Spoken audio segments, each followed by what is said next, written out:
Long peace to everybody. Welcome. Hopefully you had a great day so far. Hopefully you had an excellent day yesterday. You're ready to go into Shabbat. Always exciting time and time to rest up. Had some great meetings, great class yesterday. And we appreciate you also very much. May the words of my mouth and the meditation of my heart be acceptable in your sight. He is our strength and our Redeemer, and it's in his name, which is his authority, that we pray, praise, proclaim, project, and protect today's message. I'm up. Welcome, everybody. Hello. Come on in. Thanks for being on with us. Appreciate you. And we're going to continue to go through this Truth About series today. And we're going to go ahead and give a shout out to you guys. Thank you to the moderators in advance, because today I know it's going to be something that's going to upset many, but we're going to have a conversation about it. Right. And we're going to talk about what's going on with a very, very polarizing topic. Before we get into that, once as always, I am Pastor Kofi, Pastor Servant of Christ, where we are always changing lives one mind at a time, by being a voice of the voiceless and speaking the unspoken. Thank you for spending some time with us today. We can hear a little bit of the drain in the background. It is raining a lot, but we praise Yah for him being with us and allowing us a chance to get into this. To the moderators, the ministerial staff, to each and every one, we appreciate you. We give all praise and honor once again to the Most High. We give all praise and honor to the Most High for my wife, the Honorable Maya, who lives a life that's able to be honored. You can check her out on TikTok, YouTube, her website, and Pinterest at Bloom and Flourish. Not A&D, the letter N, Bloom and Flourish. She is a healer, herbalist, chemist, and biologist by degree. And we're thankful and grateful for everybody who supports what she's doing. Oh, okay. Hello. What's up? You looking for this? No? All right. Here, come here.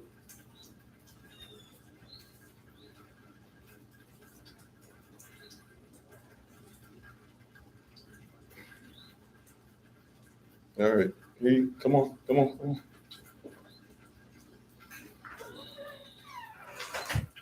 All right. You do your prayers. You do your Bible verses. You need to go stretch. No. You gonna stay out here, or you going inside? You can go back in the room, so you can do your prayer and your Bible study, your stretch and all that. Okay.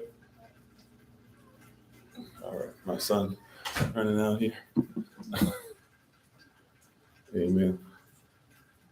Praise Yah for everybody for being on as we continue our setup.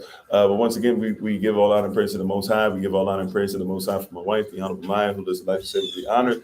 Check her out on TikTok, YouTube, her website, and Pinterest at Bloom and Flourish. Not A&D, the letter Bloom, the letter N, Bloom and Flourish. She's a healer, herbalist, chemist, and biologist by degree. And we thank everybody for being on. And we can see they're messing with the signal and stuff again. Can you guys see me okay or hear me okay? Am I coming out all right? Can you hear me all right on TikTok and YouTube? You guys let me know.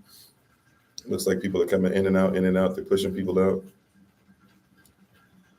So whoever this is for, right? And don't forget, you can go to YouTube as well, or even go to Facebook. Trying to set up Facebook right now, so you guys can come on and be part of what we're doing on there.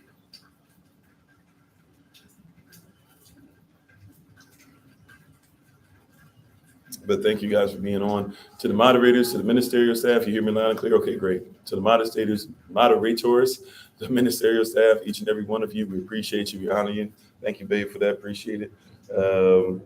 And so we are going to get into today. Trying to get past some of this stuff they're doing. Alrighty. So we're going to continue this Truth About series. And we're going to talk about the truth today. We're going to talk about the truth about TransRacial. The truth about TransRacial. And that comes from a place where we're dealing with a lot of stuff where people are constantly, consistently telling us about they're trans this, trans that. But what about the transracial community? And has transracial things, have they existed for some time now?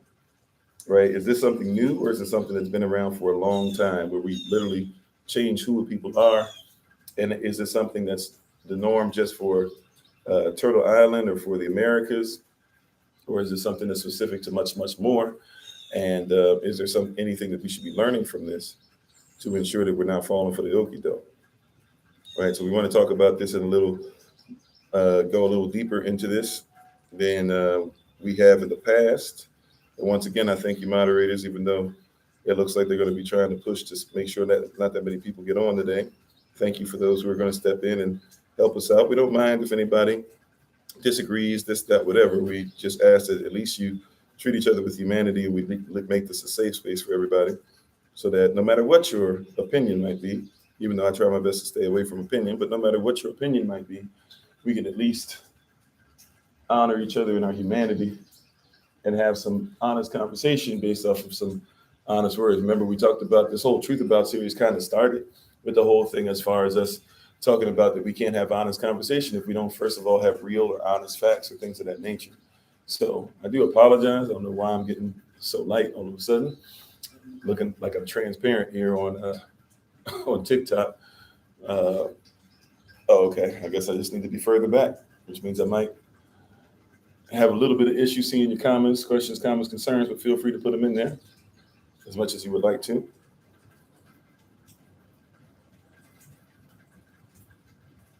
Alrighty. Okay. Well, let's go ahead and get into this word today, or this message today. All right. So I'm not sure. Facebook is doing something weird. I look like I'm sideways. Hopefully I come out the right way to you guys. But we thank you again for being on with you. Let's say hello to everybody real quick before we get into today's message. So shalom to everybody. Peace be upon everybody. How you doing, Sir Stephen? Thank you, Len. Well, a wealthy rising to you as well. Thanks for the love. Mr. Handman, how you doing? All right. Oh, okay. I don't know about that. Sister Stella, Coco, Big Smooth. Uh-oh. Is it Zilda or Zielda Cameron? I don't know if I'm saying that correctly or not. Teflon, Ron, how you doing? Money Green, Minister Shantae, to everybody. What's my wife's information? She's actually in the chat now. Bloom and Flourish, not A-N-D, the letter N, Bloom and Flourish. Not A-N-D, the letter N. Thanks for the month is still pain-free for joints and things like that. Thank you, Minister Shantae, for putting that in the chat. Tree by Living Water, how you doing? Sister Deborah, how you doing? Corey Hunt, thanks for being on. Glad you got on. All righty. Sister Sharice, Big Ock, be safe out there on the roads. Doll I am, how you doing? Mama Shark, how you doing? Brother Alton, Lottie Dottie, everybody. If I missed your name, please charge it to my head and not to my heart. I didn't mean to. We're a lot of scrolling around going on. How you doing, Sheepdog? How you doing? Is it Tyga or Tigga? Not sure which one you go by. Thanks for being on with us. Appreciate you. So to everybody, thanks for being on today. Once again, we're going to talk about the truth about transracial. Because we hear a lot of people talking about this stuff. How you doing, Sister Barbara? If somebody says they're transracial, what are we actually talking about? Right? If somebody's actually transracial, what are we actually talking about? Right? And how long has it been around? How you doing, aphrodisiac? So we have these terms and people bring them new and stuff. And transracial, we have terms like whitewashing. I'd like to talk to you guys about a term that is misused and misrepresented nowadays. I'm talking about a term called iconoclast or iconoclastism, right? What does it mean to be an iconoclast? To be an iconoclastism, iconoclasts are people that are hired, and this is something you can check out throughout the story of mankind or even in his story. How you doing, Sister Andrea? An iconoclast is somebody who's going to basically be hired to take an icon and change them. I know people don't want to admit that such a thing might be possible or feasible or something that happens, but it's something that happens with quite a bit of regularity. And you can look up quite a bit of stuff, right? You can look at iconoclasts who changed the pictures of what Moors look like to make them look different. You can talk about iconoclasts that were hired to take natives of the Americas who were dark-skinned in color and all of a sudden start to paint them to where they look almost as if they were what we would use the social construct term today to call white. We can talk about iconoclastism from a perspective that gets us to a place to where we are when we talk about iconoclast, we can talk about it from a perspective. We're looking at those who are what's the word I want to. If we want to look at Yahshua himself, or who people call Jesus, and how now Jesus is a white man and Jesus is his name, and Yesus, half man, half Zeus, right? Or a man of Zeus, a son of Zeus, hail Zeus. Some people would want to call it. Like you have Pegasus, or you have Jesus, or Jesus, or Jesus, or Jesus. Just like you have Pegasus. So we have all these different terms, right, that people have tried to come on board with and tried to put in position. And we want to make sure that we recognize what this stuff actually is. We want to be honest about it. And we want to talk about the fact that there has been a lot of changing of things, and people have changed literally so much that we don't know what stuff is. But one of the things that's been done is transracial, right? Yeah, and it's sus, right? It's suspect. So one of the things that we want to talk about is transracial. Even though we use a new term, hasn't been around for a long time. Have people been changing who people are? I mean, movies, right? You got a movie, The Gods of Egypt, even though Kemetic people didn't have gods, they had Netjers, but nevertheless, the gods of Egypt, in which all of the gods were white and all of the servants and the slaves and regular commoners and stuff were considered to be black, right? You have people who say that, Cleopatra, although she would have been dark skinned, they try to make her African when she was actually a Greek.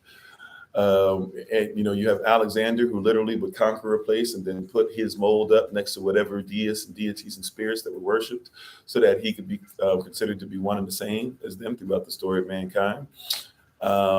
We even have behind me King James, in which people love to talk about their King James version of the Bible, the 1611 King James version. They like talk about all these other versions that are supposedly based off of the King James version, and yet King James, who we can see behind me, has literally been changed to be able to make sure that people are comfortable with them, right? And you can actually see, right? It's the same facial features. And if somebody says, no, it's not, well, here's another angle, right? Where you have somebody who clearly is not what we would call today by the social construct white, and yet most people know his figure to look more of a white skin. And how you doing, Trauma Shaman? What's up, King?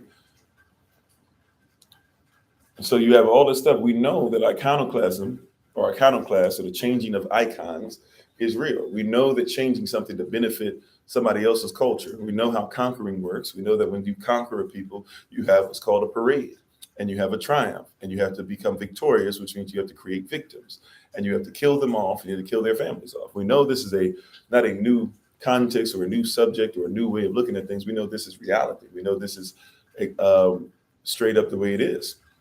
Heck, if we were to be honest, how do you change a people who literally Egypt asks about, when Israel, the modern Israelite, comes in the 40s and says, recognizes as a sovereign nation, and the prime minister of Egypt, who himself is an iconoclast, will say he won't recognize Israel as a sovereign state because he said when Israelites left, they were black, and when they came back, they were white, right? So you have this whole thing of the changing of an icon, right? But now we want to call it transracial, where now anybody can be anybody. They don't have to take accountability for who they are, and they can try to live inside of something that they are not, which is, I know Einstein said the definition of insanity, his working definition was that it's doing the same thing over and over again and getting the same results. I would tell you that to be insane, to be insanity, to have insanity rather, is to be in a place to where you're trying to live something that you are not, and many of us are in fact living in that insane world. Many of us are living in a world that says that we should be insane. We should literally be something that we are not. We should see our icons change to meet the requirements of somebody else's culture. How you doing, big brother Vincent? Right, that's what we're dealing with iconoclasm. We're dealing with a society that says it is okay to literally change who a people are and say that they don't exist. And they do it for many reasons. My wife and I, we were talking about this earlier, praise Yah, how a lot of our conversations and the rising literally lead up to what we're going to talk about in the live. We were talking about earlier how if you're going to be real about things, why is it that we don't talk about the truth as far as people who are descendants of those who did something called whitening will tell you that it was a bad thing. Well, what is whitening? Whitening is the same thing like bloqueamento that happened in Brazil, or the same thing that happened in Australia. It is where you had a group of people who would be enslaved, native people, indigenous people, and they would basically kill off the parents and take the children and force the children to marry into them, as servants, or eventually just rape them as slaves.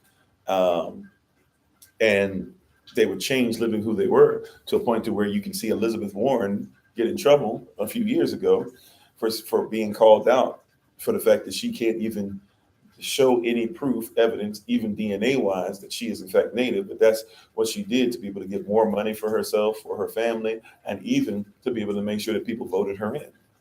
And we're looking at her as a presidential candidate. Right, the same Elizabeth Warren who would lie on Bernie Sanders, et cetera, right? To change your race, transracial. I can say that I'm something that I'm not. And now people are trying to do it and be proud of it. And the reality is that we've been having the same conversation. Right? How do you get to people who have more of DNA of Israelites than the people who are supposed to be the Israelites, and you'll call them Alpha Israel and call us Beta Israel? Is that not transracial? This is not anything that's new. I'm not trying to say everybody's transracial. I'm not trying to say this is not all white people are evil thing. We don't do that on this platform. It's important that we talk about it. We be honest about there's some stuff that's going on that's sick. Hey, how you doing, Brother Ali? Grand rising to you. I missed you when you came on. You said they make it seem like the vitiligo was running rampant, or vitiligo was running rampant back then and changed everyone white. I mean, in essence. I mean, even if we were going to be honest about this, let's be honest about it. When you see the word leprosy, what does the word leprosy even mean? If somebody was leprous, did that mean their skin was falling off? That's what they tell you. But is that really what leprosy was or is? That's not the only thing, right? That leprosy is. Leprosy also means what? It also means, now I'm not trying to say everybody has vitiligo or whatever, that all of them have leprosy or a dangerous version of it, but let's be honest, leprosy also changes skin color. You see pigmentation go away because you have flesh that's dying.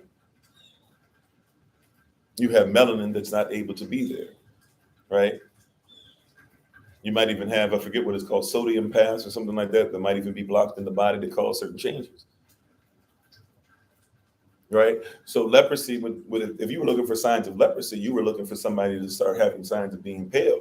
Right. So leprosy is an overused term, and leprosy is something we try to use, but they use leprosy to be like, oh, somebody is changing color. Something must be wrong. You must be sick. How you doing, sister? How you doing, Elion? Right. You said as soon as those who were called by his name come back to know him, it's over. I hear you. I hear you. Right. That's when Yahshua is coming back.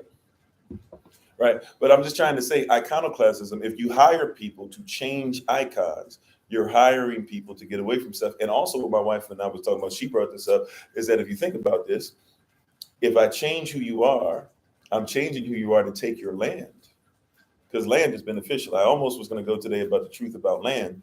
However, the Holy Spirit led us more to talk about the truth about iconoclasts. Right. So iconoclastism makes it a system in which you change icons from who they are to something to benefit your society. Right? It's only a matter of, you know what's wild and what's crazy? It's only a matter of time, because this is how this stuff works, right? Because King James is clearly somebody of color and African, really. How you doing? Great rising to you, Livy. Right? Obviously, it's not even the thing, right? So if I change, so it's only a matter of time before Malcolm X, right? It's only going to take, 100, 200 years at the most. You might see it at the end of your lifetime, depending on how old you are, where you're going to start seeing him lighter and lighter and lighter. They've already started trying to change up his words, where he was part of the Nation of Islam, and still, even after leaving the nation, was a black nationalist. And yet, people have already changed his words about trying to say he'd be a Republican today, when he told you, I'm not a Republican, I'm not a Democrat, and I'm not even an American. I got sense enough to know it. Yeah, they change these things, and you change the name. Right? You change the color, you change the name. We talked about change the name, Sham, Shem, authority. But what if I change the color too? What if I outright change everything about you? See, if I change your name, I change your authority. Right? Your name authorizes your tribe. Your name authorizes your culture. Your name authorizes who you are. Right? Call it a made up name or whatever, but you're not going to find too many Shaniquas that aren't going to act a certain way. You know why? Because your name authorizes you. Hopefully, I haven't offended any Shaniquas. I'm just trying to make a point. Right? You're not going to find too many Kofis that are going to act, but in a certain way. You know why? Because the name is going to authorize the culture. If your parents, if your culture named you something, then you're probably going to act like what they named you because they're going to be the ones to raise you. Right? Like, let's just keep it 100. You're not going to find. Watch this. You're not going to find too many Amy's, even though the name travels. But you're not going to find too many Amy's that are going to act outside of a certain way. You can try as you might, but the names are to authorize some things. You're not going to find too many. You're not going to find too many Jeffersons that are going to act in a certain way. Right? I didn't say they can't wild out. I didn't say that they can't manipulate things. I didn't say that they can't try to be, but they're going to act a certain way. Right? Your name authorizes you. So they take your tribe, they take your name, they take the way that you look. And that's what, even when we talk about the blockamiento or the whitening or the things that happened even over in Australia when they did the same thing over there. What is blockamiento, by the way? When you go over to blockamiento, when you go over to Brazil, you'll discover that they saw that there were too many people of color. So they said, now there's still the majority, a heavy majority of Brazil are people of color, but they won't present them to you on television. It's actually something they talk about. Our brothers and sisters down there try to explain and talk about and ask for help for a lot, and we just kind of ignore it. Right? But if you go over to Brazil, you're going to find this term blockamiento, and what really happens is what they're saying is that people were hired, iconoclasm, people were hired to come over and help to lighten people's color. What did they do? The people who came and conquered and said, we want to make sure that it looks more like us. We want to keep some of these things that these people have, that melanated people have. We want to have access and rights to the land, but we don't want to have the skin color attached because the skin color tells the truth. And we don't want to have the name attached because the name tells the truth about who these people really are. So what do? We hire some people. They sent out flyers, if you will. They offered people a package, and they said, if you'll come over to Brazil, we'll give you land, we'll give you titles, lords, stuff like that. We'll teach you how to farm. We'll put money in your pocket. All you have to do is marry somebody who's dark skinned, marry into them, and have children so that we can start lightening these children. And what we'll do is, as a reward for you coming over and doing that or whatever, we'll give you all this stuff. And what will happen, our reward for helping you, awarding you this, our reward for giving you a ward, right? Award for giving you something, award, giving you award, right? Giving you this ward that you're over. Our reward, really what's going to happen for us who really have control of the ward, is that you will give a little bit away of yourself and sell out. They will give up themselves and give up the land.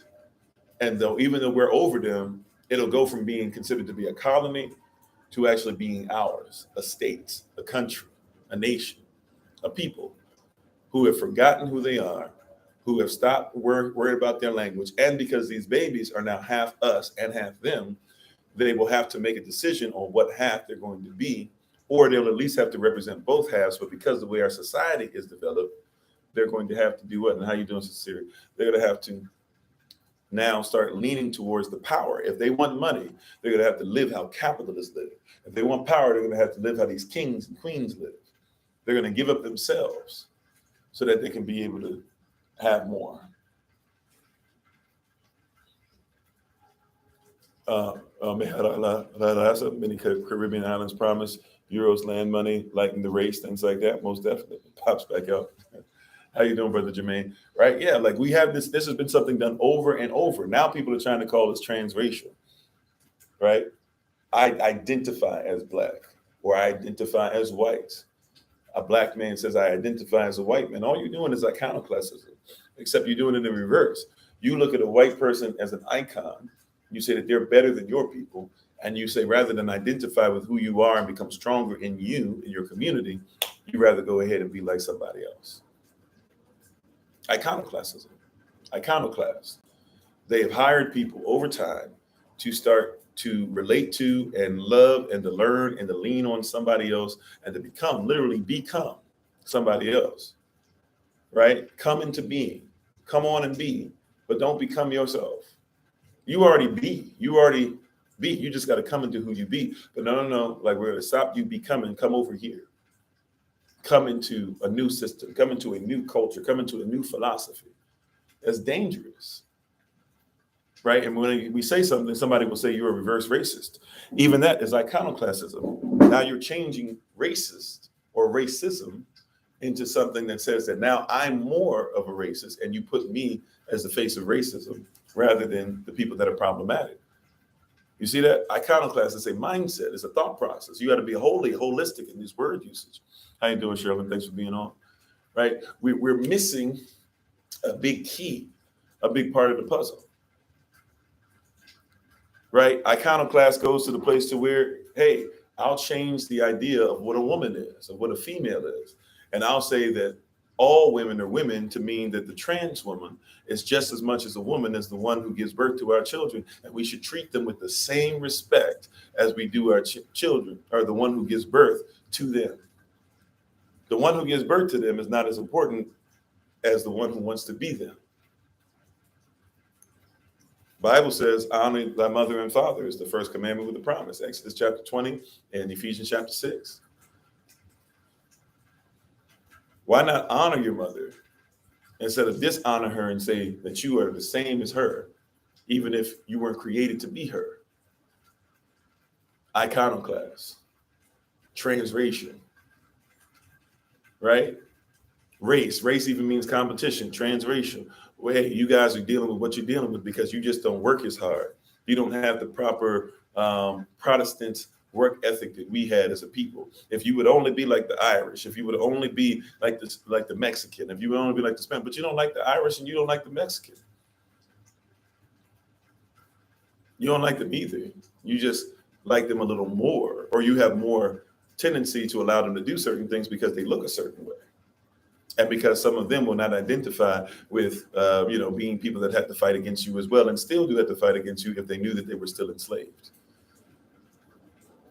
Thank you for the love. Appreciate it, Sister Deborah. Right? Still enslaved, still dealing with the same issues. Right? But they changed it. Remember, Irish people were fighting with us. I told you guys, homework assignment, look up the Isle of Montserrat. Montserrate. I'm sorry. Montserrat, Montserrat. The Isle or the island of Montserrat. Look it up.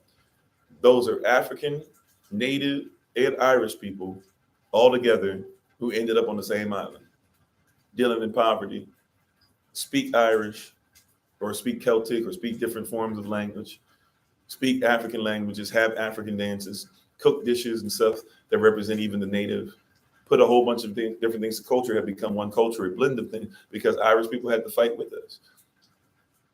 You go over to Ireland right now. I don't know if it's Dublin or not, but you go over to Ireland and you'll see a Choctaw or a native tribe statue right in the middle of Ireland because of how we come together, or how we used to. You said, sad how many in diaspora consider the new world Western culture, the culture ignoring its roots. Yeah. How you doing, Big Brother Thomas? And it's designed that way. Once again, iconoclast. This is not something that's new. People have been hired to change what you do and to what they want. You can't talk about a Roman without talking about that they took what the Greeks and the Etruscans did. You can't talk about a Greek and the Etruscans without talking about they took what the North African did. You can't talk about the Kemetic person without talking about they took what the Kush person did. You can't talk about the Kush without realizing that they tried to mess up what happened with what Noah and them did. And you can keep going and going and going. Like people are changing things so much. Hey, how you doing, Sister Beverly? If I didn't say so already, I apologize. Hey, how you doing? Thanks for being on, sis. Right? So we're dealing with continued change. Yeah, you said exactly. Most people cannot define racism. Why? Because racism is considered to be a competition, a system based on competition. It didn't become chattel slavery involved in it until you said that, hey, racism means that you're black, white. That didn't happen until Carl Linnaeus, who changed the game up. Carl Linnaeus said, we got to say that people came from different places. And then you have later on a disciple of Carl Linnaeus, who's a preacher as well, Charles Darwin, who would then say, I'll take it to the next level. I'll expand how many races there are. And I'll tell you that they all come from different animals. And I'll tell you, as part of the title of my book, I'll tell you that it's about the preservation of favored races and the struggle for life. So just like if the Tasmanian, what is it? The Tasmanian, not the Tasmanian devil, but the Tasmanian tiger. Tasmanian devil's about to go extinct too. What is it, Tasmanian tiger or something like that? If that thing goes extinct or whatever, hey, it's just something, survival of the fittest. And in the same way, like a black person gets shot up and they die or whatever. Like, hey, survival of the fittest. And we're going to teach this across the lands, not land, but across the lands, LANDS. How you doing, Marcia? Is it Marcia or Marcia? I'm not sure. I go back and forth in my head about how you doing. Thanks for being back on. And how you doing, Justin Berger? Right. So we've had this conversation where people have been changing things for a long time. They've been changing this stuff for a long time. And if they'll change who you are, if they'll change your name, if they'll change your story,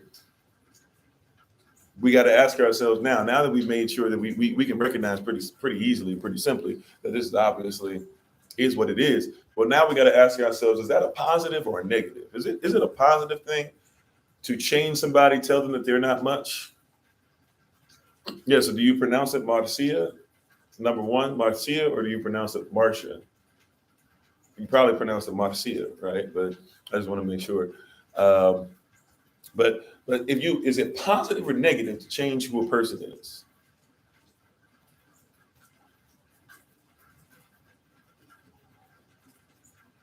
Is it positive or negative to tell somebody that I'm going to say that you belong to us?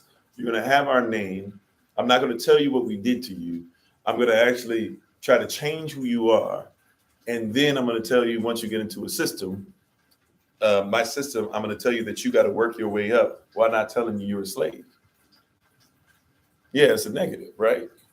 So if it's a negative, then we need to find a way to turn a negative into a positive. So can I turn a negative into a positive by remaining negative? Should I remain in the system? Should I keep the names? Should I keep allowing them to change who our people are? Should I, as Bob Marley said, how long should they kill our prophets while we stand inside and look? Right? Some say it's just a part of it. We got to fulfill the book. Like, yes, fulfillment in that, sure. But am I going to act like it's proper to be able to keep changing us? Or should I stand up at some point? How you doing, brother teacher? Should I stand up at some point and say, righteousness says that my people who are called by his name must now humble ourselves, come back to ourselves and humble ourselves and stop predicting or trying to project ourselves somebody else, and humble ourselves, fast, let go of those things, turn from our wicked ways, and then pray so that the Most High can hear from heaven, which is inside of us as well. See, at some point, I should go back to the truth. How you doing, Heembug? At some point, I've got to go back to a reality. I've got to go back to a truth. I've got to go back and say, well, wait a minute, you've changed so much stuff and made it negative. The only way to make it positive is to go back to positive, right? I got to go back to positive. If I've been adding negative, if I started off positive, right, and I was at 10, but then somebody came along and added -3 to it, they said they were adding, but it was negative. You catch that? Oh, okay. Well, thank you, Bug in the system. Appreciate it. I don't know what's going on, right? Might be signal issue. It's raining and stuff as well, you know. But if I go back, I got to admit, I got to realize, I got to come to a place in the position and say, wait a minute, something is not correct in this. You said hard to go back on a large scale, sure, but you can go back even in increments. It's better to go back to the positive. But that's why, once again, we have to get the word out. See, now the word's getting out to where people on a larger scale don't mind having a conversation, even if they don't 100% believe. At least the conversation's out about who is this really. right? At least the conversation's out. Not too long ago. Matter of fact, if you look at it, there was more talk about this in the early 1900s, even before 1950, than there is today. There were more black people in Congress, or people, or non-citizen nationals, or freedmen, but people who consider themselves to be black or colored or Negro or whatever. There were more of them in Congress in the late 1800s than there are today. Yeah, in society as a whole. Well, see, that's the key, and I agree with you. So I'm not trying to change society as a whole, because I'm not trying to change Western society. I'm trying to tell people there's a society that belongs to you that's outside of Western society, and you might as well come on board, because Western society is not designed to change; it's designed to continue what it's doing. It's like, right? So I agree with you. Now you're doing, Sister Kimberly, right? I agree with you. At some point, we got to realize that, like, there's something that's greater than what you're being presented. And even the whole white black thing is coming to a thing more than it ever has. We keep acting like it's not. It's not as much. But you're having the same conversation that happened in the Civil War. You're having the same conversation that happened in Cuba. You're having the same conversation that happened in Puerto Rico, right? Cubano people, Puerto Ricano, Dominicano, like all these things that have happened. You're having the same conversation. Mexicano, you're having the same conversation. Heck, there's more African Mexicans than there are African Americans, if you want to use those terms. You're having the same thing. See, once again, you change your name, you change your people, you change your access to land, right? A lot of people don't even think they deserve land. That's why you'll buy an expensive car before you buy a house, right? Why is it that we'll make sure that we can be, we don't even think about that, right? You'll buy a car, and I know it's not as much, but I mean, some people buy a car for 10,000, 20,000, 30,000. You don't have to have 300,000 to buy a house. There's land out there if you're willing to, do some work. There's land out there you can buy for 30,000, for 20,000, for 10,000, including closing costs. As much as I don't think you should deal with the spirit of foreclosure, because it puts some other stuff on you that's kind of heavy. Why not? Even if you're going to do the same thing with a car, might as well get a house foreclosure. Why not? Right? There's things we can do incrementally. And imagine now, if you got a whole bunch of places, like in these cities we say that are too much, we can't change, like Chicago, Baltimore, Washington, D.C., parts of Miami, Oakland, etc. Like, if you got all these homes and people trying to get rid of them and they trying to sell them for pennies, 5,000, stuff like that, been boarded up, all that, you can have a whole bunch of families buy 5,000, 5,000, 5,000, 5,000, 5,000, 5,000, 5,000, buy up a block, and then say, we're going to just build this up. And all the families will start with one house, then we'll get to the next house, we'll get to the next house. And as we start building these homes, hey, we'll allow some of these families to live inside of these homes together, right? So they can stop paying rent. And slowly but surely, you buy up a whole block. You can buy up a whole block. Everybody's got their space. While you're doing that, start building up your own business. If somebody makes clothes, have them make clothes for everybody on the block. Have them have an apprentice so they can start having that translate down, right? But when you change the culture, you say, some people don't even think we deserve that, or don't even realize it can happen. We say we deserve it, but we say, how can it happen? But the reality is if we go back to who we are, you said they can take their car to work or the mall. Yeah, they can take the car. Yeah, they can take the car there, right?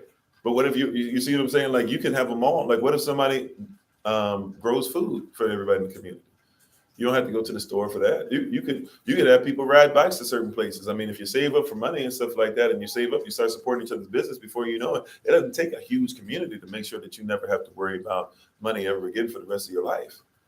Now, imagine you keep that same mindset up, and you buy the next block, and you buy another block, and you buy it, and then you change the street names, and you make sure that you have your own stuff as far as common law, right? Because you live together in a certain way. So whatever you guys decide to do as your community, you consider that to be common law.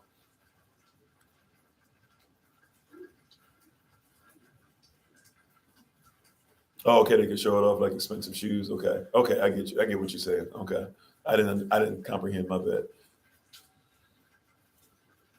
Yeah, they want us to be nomads. And by the way, we're a nomadic people. right? Like we don't mind traveling as a people, so that's fine in a sense. But at the same time, they want us to not think that we have a land to always come back to, right?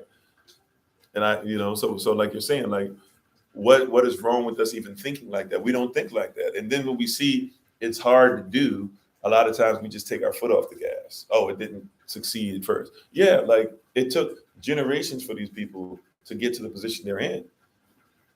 Right? Don't think of this like remember Europe or Europa, it literally used to mean, right? Hear what I'm saying? Europa or Europe, it literally used to mean anything that belonged to Rome. So a European mindset goes back before you call somebody white or black, because Roman people weren't necessarily white. Spanish people weren't necessarily white. Like what you see now are people that are further away from melanin and dealing with issues that have happened because they're not eating correctly, or because sometimes now they've literally done iconoclasm. They've sent people into your neighborhoods to make them look white on purpose, right? If you know even about Haiti, I mean, there's so many different shades of color, right? In Louisiana, they had the whole brown bag phenomenon, and they would compare you to the shades of brown. And so there were the blanc gahan and or I'm sorry, yeah, blanc gahan and the blanc petit. I'm not saying that correctly in French, but you had the big whites and the little whites. And then you had different versions of white as far as how much drops of white blood they put in the slaves, and how many slaves were literally bred together to be able to come up with different things. Yeah, they have full blown attacks, so we still got to go for it. You said if you build a sufficient enough community, you don't need a car for everyone. Yeah, and that even in that, think about that. How we used to share a vehicle. See, we if you go back to yourself before you were changed, see now you're changed. So you go, I'm not gonna pick up a vehicle. I'm not gonna help out somebody in my neighborhood, but everybody in your neighborhood, you used to know them all, and you used to have the same culture. And if somebody had a job, you needed them to be successful so that you could be successful. So you made sure they got there. If you had the car, hey, carpooling was okay. We make fun of other cultures now. We try to make fun of our own brethren. Mexicans and stuff talk about how they live in the same house like that, da, da, da, or a Vietnamese family does the same thing. You used to do that so that you can get on your feet. But you've been taught that it's better to separate, get away, be in the same apartment complex. Your neighbor can't even feed their children, and you just be talking about it. Say, look how dirty those children are. I bet they ain't even eating, blah, blah, blah. Feed them then. Help out. You don't got to help out all the time, but why can't you do something? Why can't you at least knock on the door and say, hey, I'm not trying to say anything bad. I know you might yell at me, that's because we ain't brave sometimes either. But hey, I know I'm not trying to say anything bad. How you doing, Sister Mary? I noticed that your child came out the other day, and I saw that their shoes were kind of off, this and that. I don't have much. They got rid of the store I'm talking about now. The store doesn't exist. But you could at least back in the day been like, I don't have much money, but and I know maybe you don't because they're wearing, some nice Nikes, but those Nikes are kind of falling apart now. Is it okay that even if nobody sees it in public, like, can I help you out? Like I can go buy 2 pairs of shoes. Or, hey, I heard, I wasn't trying to be nosy, but you guys were kind of arguing about the fact that you didn't have food the other day. I happen to have a little extra, and I made some extra food, and here it is. I just wanted to kind of give it to you. And by the way, my name is, and I don't have much, but if you need something, like we came from that. We came from, hey, go check next door to the Thomases. I heard that they don't have no food over there. Go next door and tell them that I made extra, that they need it, that I'm gonna go ahead and give it to them. You used to get sent next door, hey, mama wanted to know if y'all have any sugar, and you gave them sugar. Now you don't even know your next door neighbor. Even if you know that they hurt, you don't help. You said they had a SpongeBob episode like that too, where Patrick and SpongeBob were trying to get super fan. I don't remember that episode, or it was comparing the skin to the tanning strip. Yeah, they do some interesting stuff like that on SpongeBob sometimes.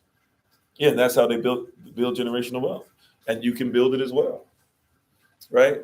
Proverbs chapter 1 verse 3. We talk about all this stuff. Proverbs 1:3 talks about equity. Proverbs 22:6-7. We just say, train up a child in the way they should go, so when they grow old, they won't depart. That's verse 6. Verse 7 behind it says, and make sure that they comprehend that they should never be the borrower and always should be the lender, because the lender will be subservient to the borrower. Meaning, if you put it holistically together, it's saying that your child better be trained up in a manner in which they can lend money and don't have to keep borrowing, because if not, they will sit up there and be underneath other people. So make sure you train them about money and equity, so when they grow old, they won't depart. What about Proverbs chapter 13, I believe it's verse 22, where it said, where we like the first part, or we only say the last half of it, that the wealth of the wicked is laid up for the just. But the first part of it says that you need to be about the business of your children's children's. I say children's children because my great grandchildren taking care of, and obviously my grandchildren will be taken care of. Nevertheless, though, you can take care of what your children's children. If you're not willing to make sure your grandchildren are going to be taken care of, even before you get married, by the way, before you even walk down the aisle, before you have sex with somebody and all this, you need to be in a position to where you've made sure to focus, that you have a drive, you have a vision to make sure that your children's children are taken care of. Then the wealth of the wicked is laid up for the just, because the wicked that you keep talking so bad about, they took it from you, and then they told you don't have any place on it. Iconoclasm, this transracial stuff, they took what was yours and said it's theirs. But the reality is that you used to have the same mindset. Come on, Mansa Musa. Come on, any pharaoh you want to name. Come on, I can't remember Machu Picchu person right now, but come on, Montezuma, right? Come on, Queen Khalifa. You see what I'm saying? Come on, Wampanoag tribe that at one point was so vast and so rich. Come on, Haudenosaunee people, who you call the Iroquois tribes, that came together to make sure that they can do this stuff, and still their culture is being used. Even if they're not in the same position they once were, their tribe is still doing things to pass down generationally. They pass down themselves. The wealth happens when you have the culture. The culture tells you who the wealth goes to. There should be a wealth in culture. How you doing, Sister Helen? There should be a wealth that we have culturally. How you doing, Hidden?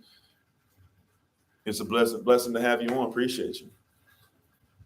Right? There should be something culturally that says that our children's children must be taken care of. Right? There's something that should be happening culturally. Our children's children should be taken care of. How you doing, Ms. Matt? And how you doing, Henry? Right? Then we can start talking about the wealth of the wicked laid up for us. But we don't even have a mindset of like our children's children. You know why? Because if you're going to talk about your children's children, then you got to talk about your great granddaddy. If I'm going to talk about my great grandchildren, then I'm going to talk about my great grandfather. And I don't know him. So how in the world they going to know him?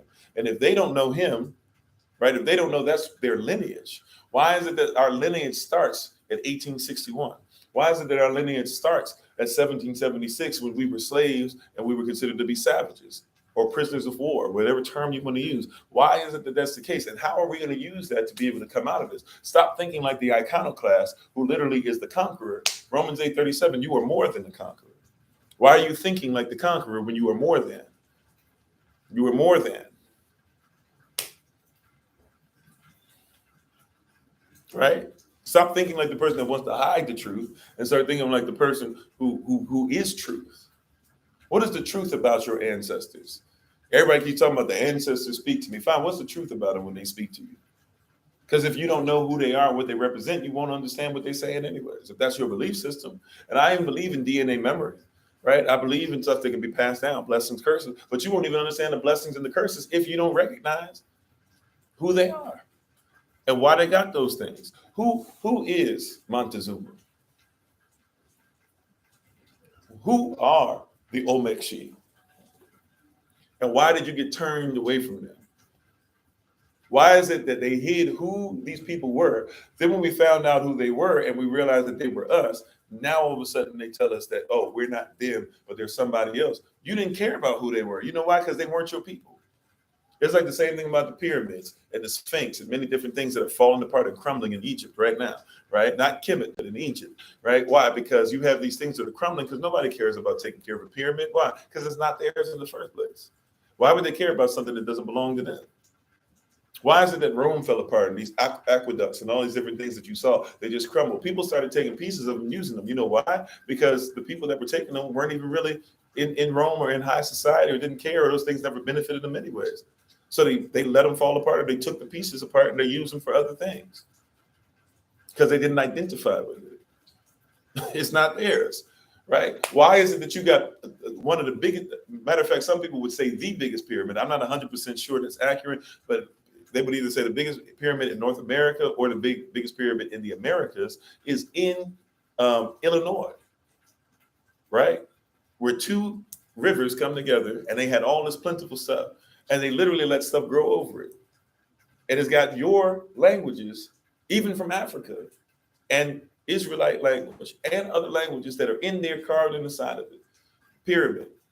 Why didn't nobody tell you that? Because they don't care about it. But then the second that you say, oh, that's there, then they say, oh, yeah, that's there. And that's really because white people. Why is it that you have been believing Mormonism and now even our own Moors, right? Our own brethren are starting to say, oh, yeah, the Egypt is actually in America and Israel was actually in America. Joseph Smith, who tried to say that white people were the Israelites, lied and renamed everything. This it has the same Mormon church that not into the 1990s would let black people preach.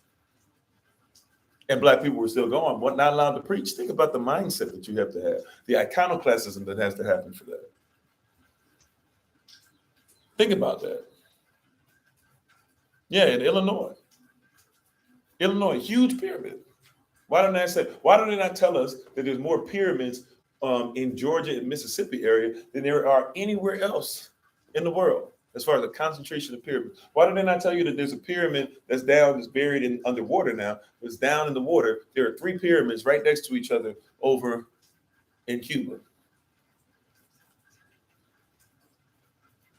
Why didn't I tell you that these pyramids are in the same place? They're in the same order as the pyramids that are like where the pyramid of Giza is, and those pyramids that are right there. Why didn't I tell you that pyramid formation is the same as the pyramid formation that's in the Americas? In North America, there's one in South America. There's one that's in Europe somewhere. Why did I tell you? Why do they only focus on Stonehenge that's in Europe, but they don't tell you there's a Stonehenge in, I believe it's Georgia, and there's a Stonehenge in West Africa, and they all point at each other.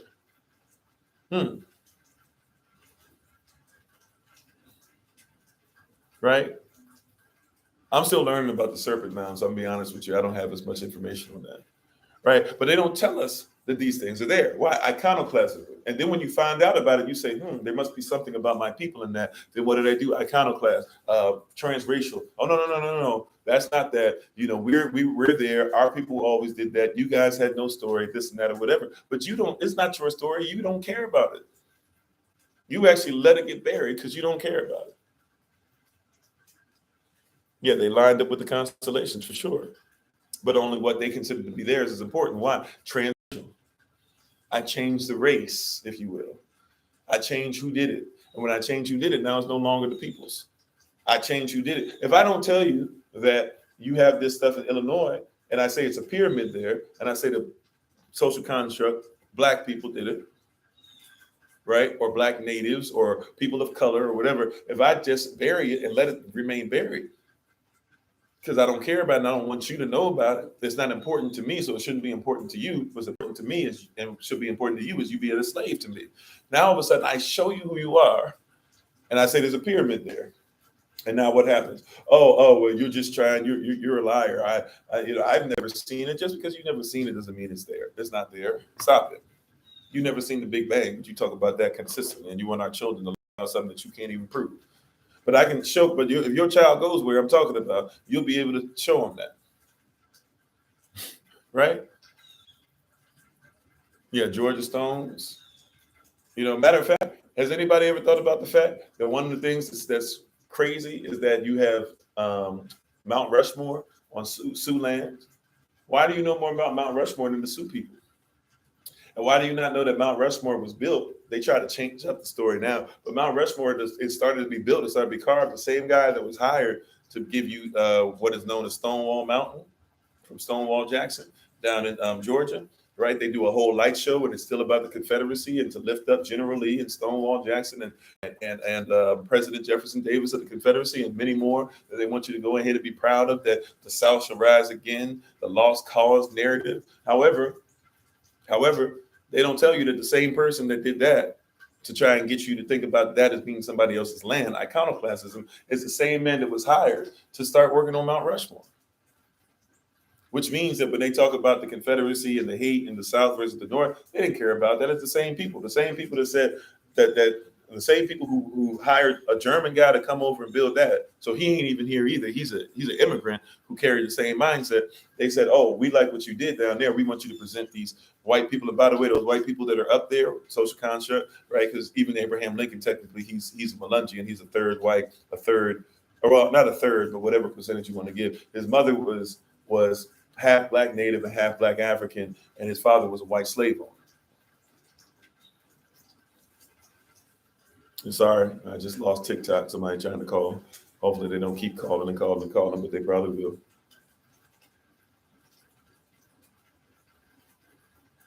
Let's see when this comes up. But hopefully y'all are seeing this, right? Sorry about that TikTok, right? So when you see this stuff, why don't they tell you that these four presidents, and Abraham Lincoln, I was saying he's a Melungeon. So his father was a white slave owner. His mother was half black native, half black African, right? And so when but you have these four presidents. You know that they considered all presidents natives. They call them town destroyers. They don't say President Obama. They would say town destroyer Obama. They don't say President Lincoln. They would say town destroyer Lincoln.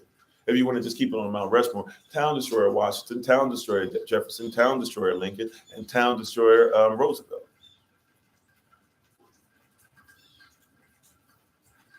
Right? How you doing, Sister Dawn? They recognize what's going on. Right? Because these people literally went out of their way to destroy their villages. They're town destroyers.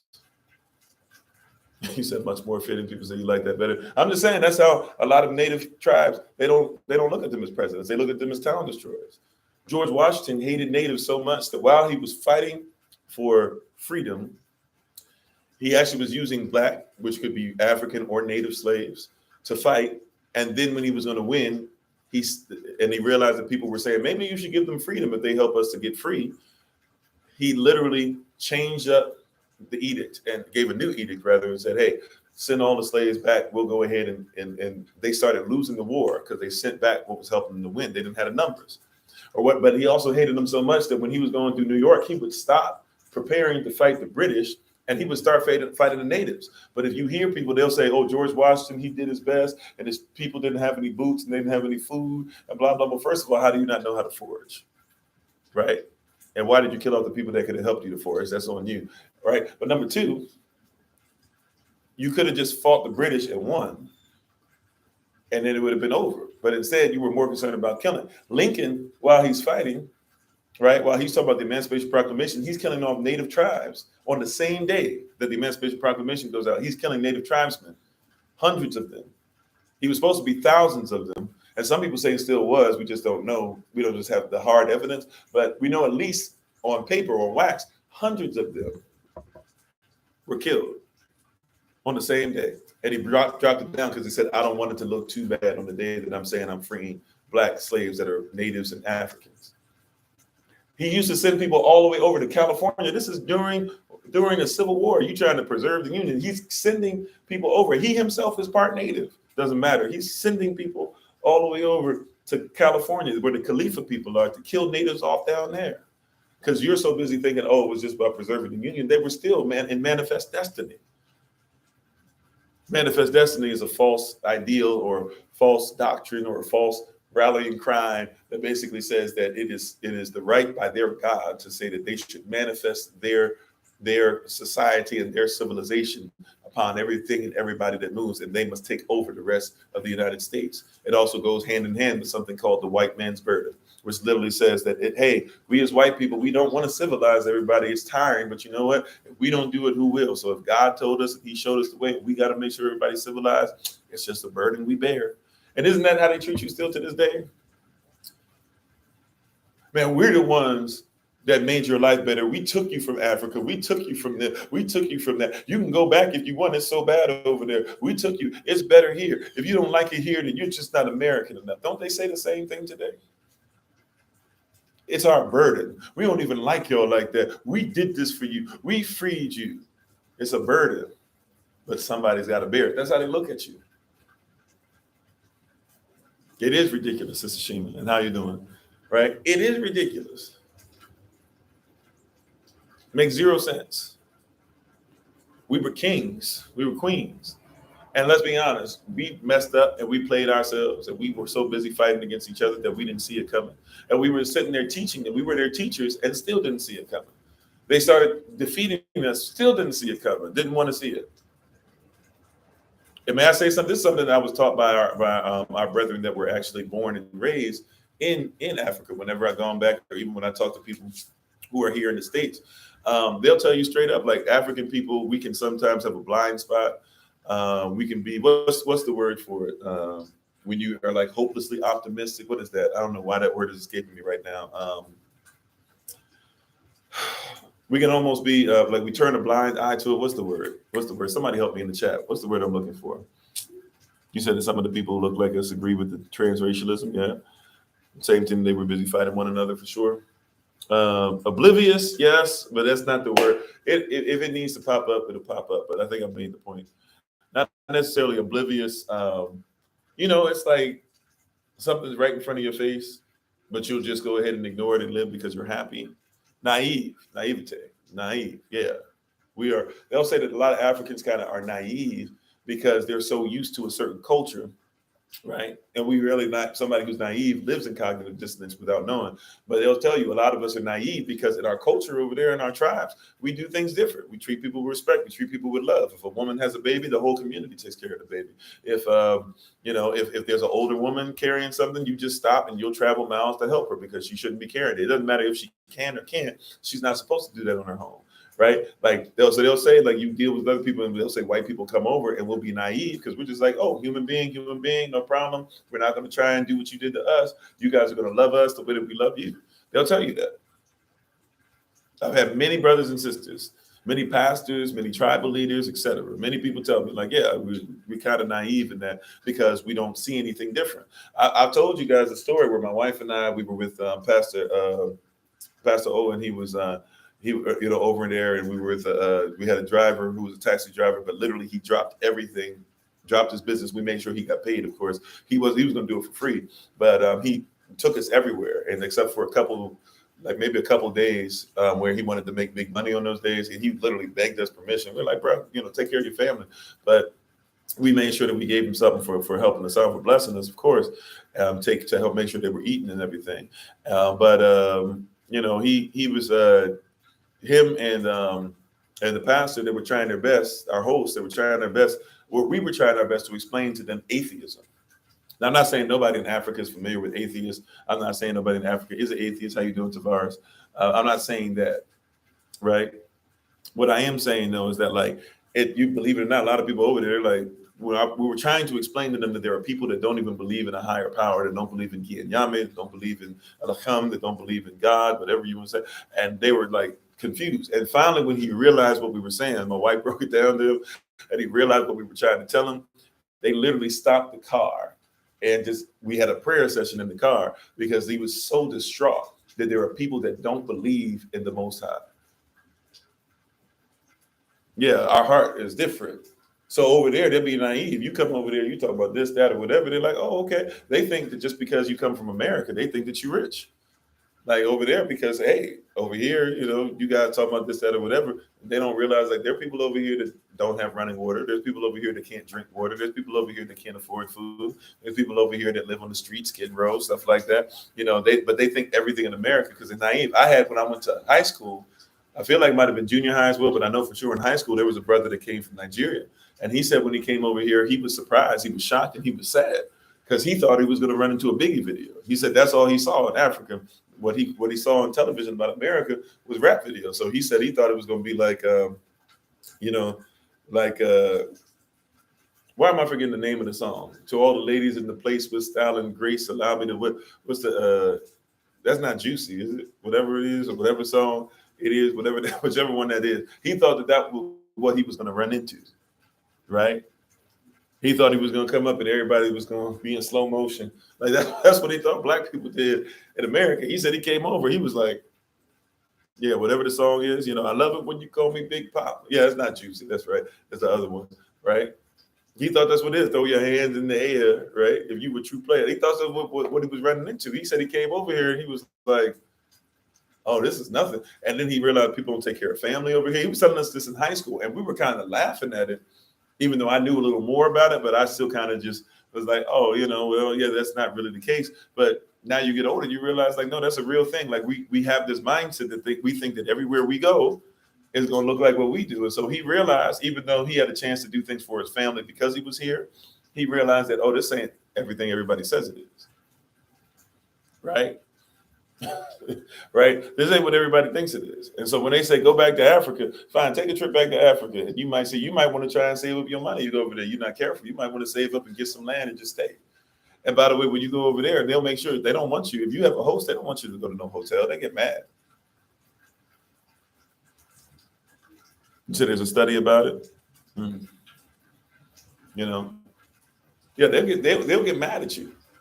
Why are you going somewhere else? Why are you doing like we're not great enough for you? Like over here, you bet not.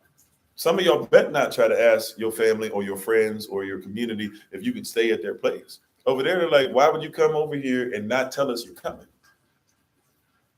Right? So it's iconoclast. You started to look like the people who changed who you are.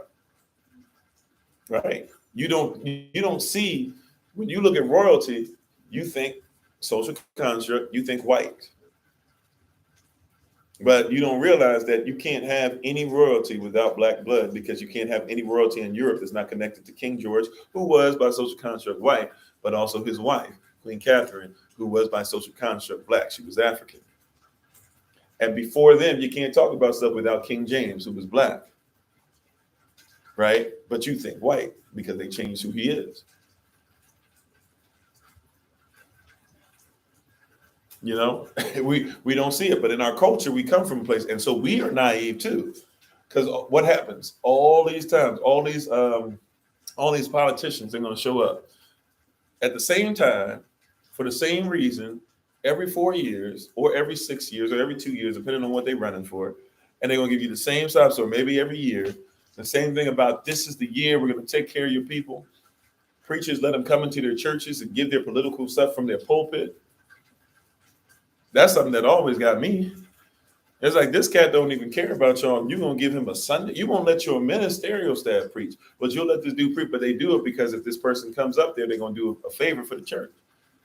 So when he goes and does one thing, he'll give him one little favor here, and that person be like, the pastor be like, cool, thank you. But he ain't going to do nothing for the pastor's community, though. Right? He's not going to make sure that liquor store that's there across from the church, he's not going to make sure that liquor store starts being dealt with so our people aren't being poisoned all the time. Yeah, for real. Right? Oh, it's our pleasure. Thanks for being on, right? Like he ain't going to tell you, he's not going to do anything with that, but he'll make sure that somebody preaches at the pulpit and tells you to vote for him. And then plays y'all, because then they'll say, well, I'm not Republican or Democrat, so I'll let the Republican come and speak. I'll let the Democrat come and speak.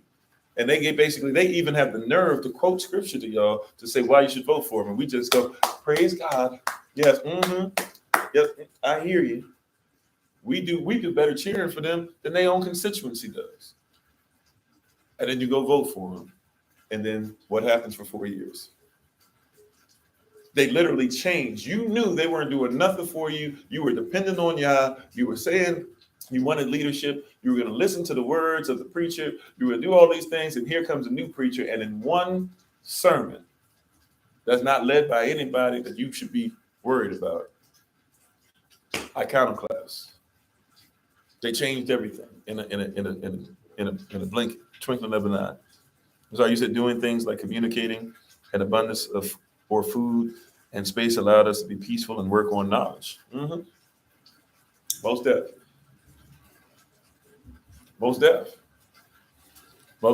Y'all give me a second. I didn't bring out some water. I promise I'm gonna be right back. I'm literally just going in, grabbing some water. I'm gonna be right back out. Hold on one second.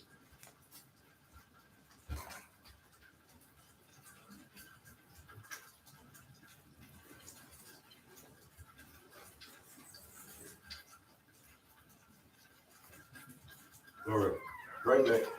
So you have this iconoclast. You have these iconoclasts who are literally changing the system in front of you. Is that coffee refill? Actually, we just got a new, was it Keurig or whatever. I don't drink it though. Everybody else does. But I drink it if I need it on the road, I guess, when we're traveling. But these are the things that are there. Thank you for your likes. If you're on YouTube, thank you for like, share. If you like what's going on, subscribe. Even hit the notification tab so when we come up with other stuff, you can be part of what we're doing. On Facebook, thank you so much. If you're watching this through the movement or Pastor's Prayer Place, or if you're watching this through on Servant of Christ page, on my personal page, whatever it is, thank you so much for listening in. We appreciate you so very much.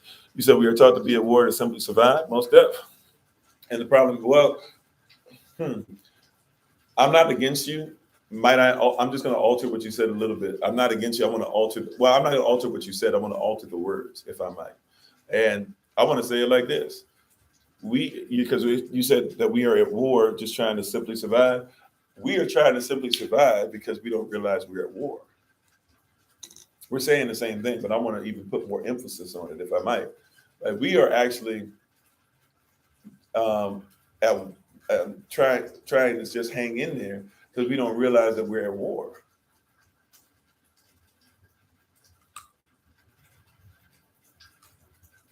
If somebody conquers you and then changes you, you're a prisoner of war. Just because you live as a prisoner for life doesn't mean you're free.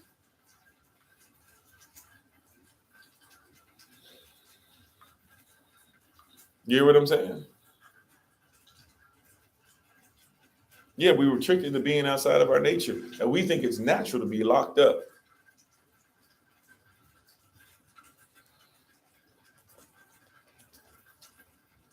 Right? If you put somebody in the hole, they become animal-like.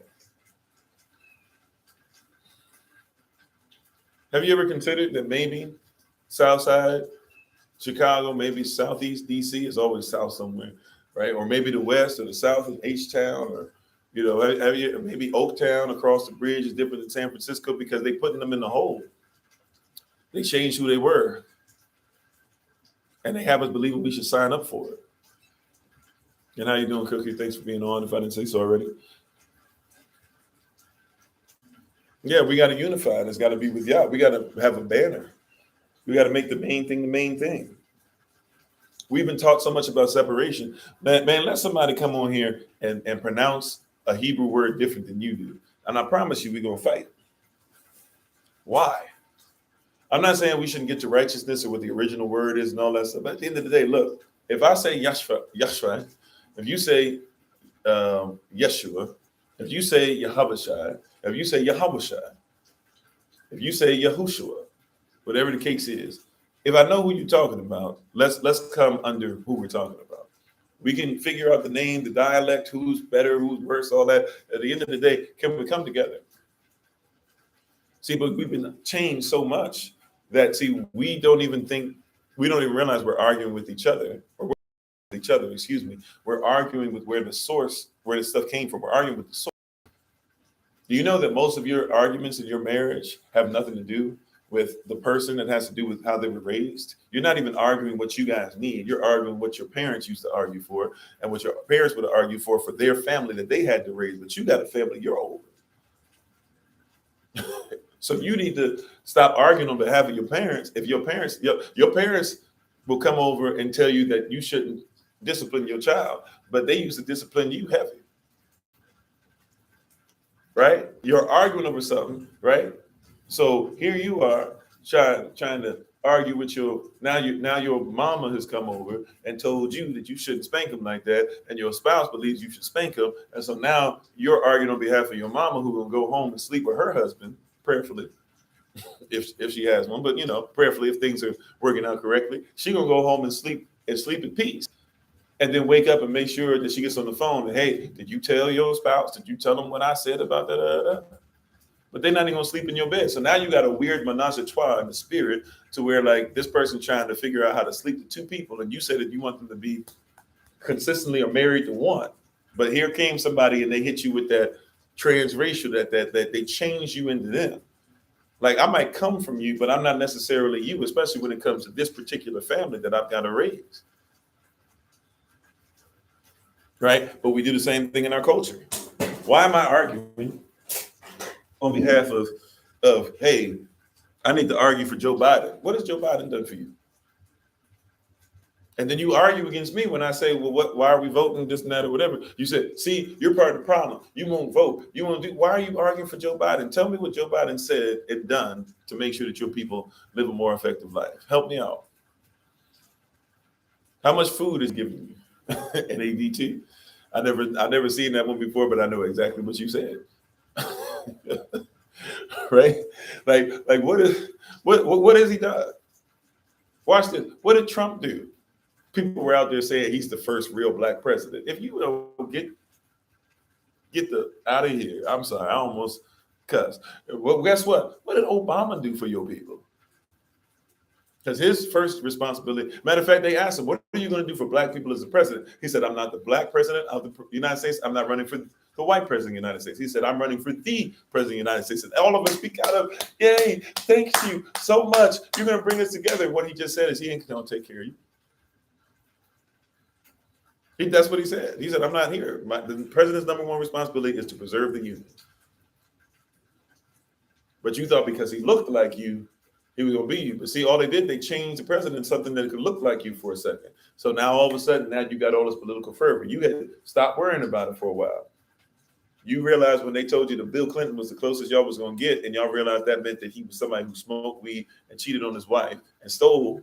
Y'all realized, man, maybe I don't need to have nothing to do with that. Then all of a sudden they gave you a black president, and now y'all thought it was going to be black presidents from this point on. Then they gave you a black vice president who was locking y'all up, locking your sisters up more specifically, but she was locking y'all up when y'all wanted your children to go to better schools. She was busy as a DA locking y'all up and got called out about it.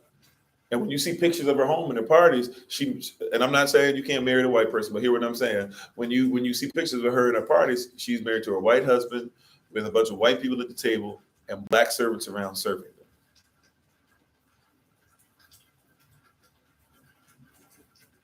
But, she went to HBCU. White people go to HBCUs as well. And by the way, don't forget that a lot of your HBCUs were started by people who are not black. Quiet as kept. Yeah, we got to come on together. Okay, racial construct. Yeah, but exactly. The racial construct is what people build on. That's why it's a construct, construction. The racial construct is a social construct. Whatever construct you want to go by, they build on it. They're building on what? Changing who you are. When they gaslight, they change who you are. When it's cognitive dissonance, in order to live in cognitive dissonance, you got to change who you are. And always say, look, like if I say Yashua is somebody who by today's standard you would consider to be black, I'm not saying that means that white people can't get into heaven. I'm saying, why not tell the truth? If you believe that everything is about truth, then why would you not tell the truth? Why would you be okay with iconoclasm? Why would you be okay with transracialism? Why would you be okay with somebody taking the whole people and saying they're not them? Why would you deny Revelation chapter 1, verses 14 and 15, where it tells you that he had hair like wool? And then you'll say, oh, it was white like wool. No. It says use the term wool, but also the color white didn't exist yet because white's not a color. So it could have meant it was clear. It could have meant it was bright. Right? It could have meant that when the sun hit it, it looked a certain way, but they were talking about his wool. By the way, he shows up looking like an elder to John. Why? Because when John saw him last, he would have been younger. He would have been 33. So when John sees him later on, John is now an old man, but then Yashua is going to look like he's got wrinkles in his eyes, and therefore they're going to be more piercing, and he's going to have hair that obviously has changed color if he's trying to make sure that John can identify who he is. And it also said he had feet that were the color of brass, as if they were burnt in the fire. We showed y'all what that looked like already on the lives before, right? Look up on YouTube, burning brass, and look up on YouTube what burning brass looks like. And that's not even in a furnace. You'll find that there are people that use, just put it on fire and let it burn real quick, and then it'll turn what? It'll turn the color of my hair, right?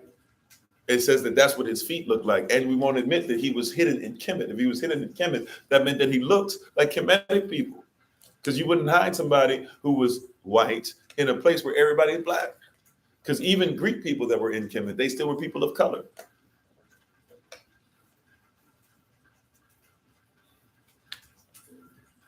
You're right. But once again, social construct, we're building on this stuff, and we're building on somebody else's social or somebody else's societal or social construct, the way that they speak, the way that they act, the way that they want things to be.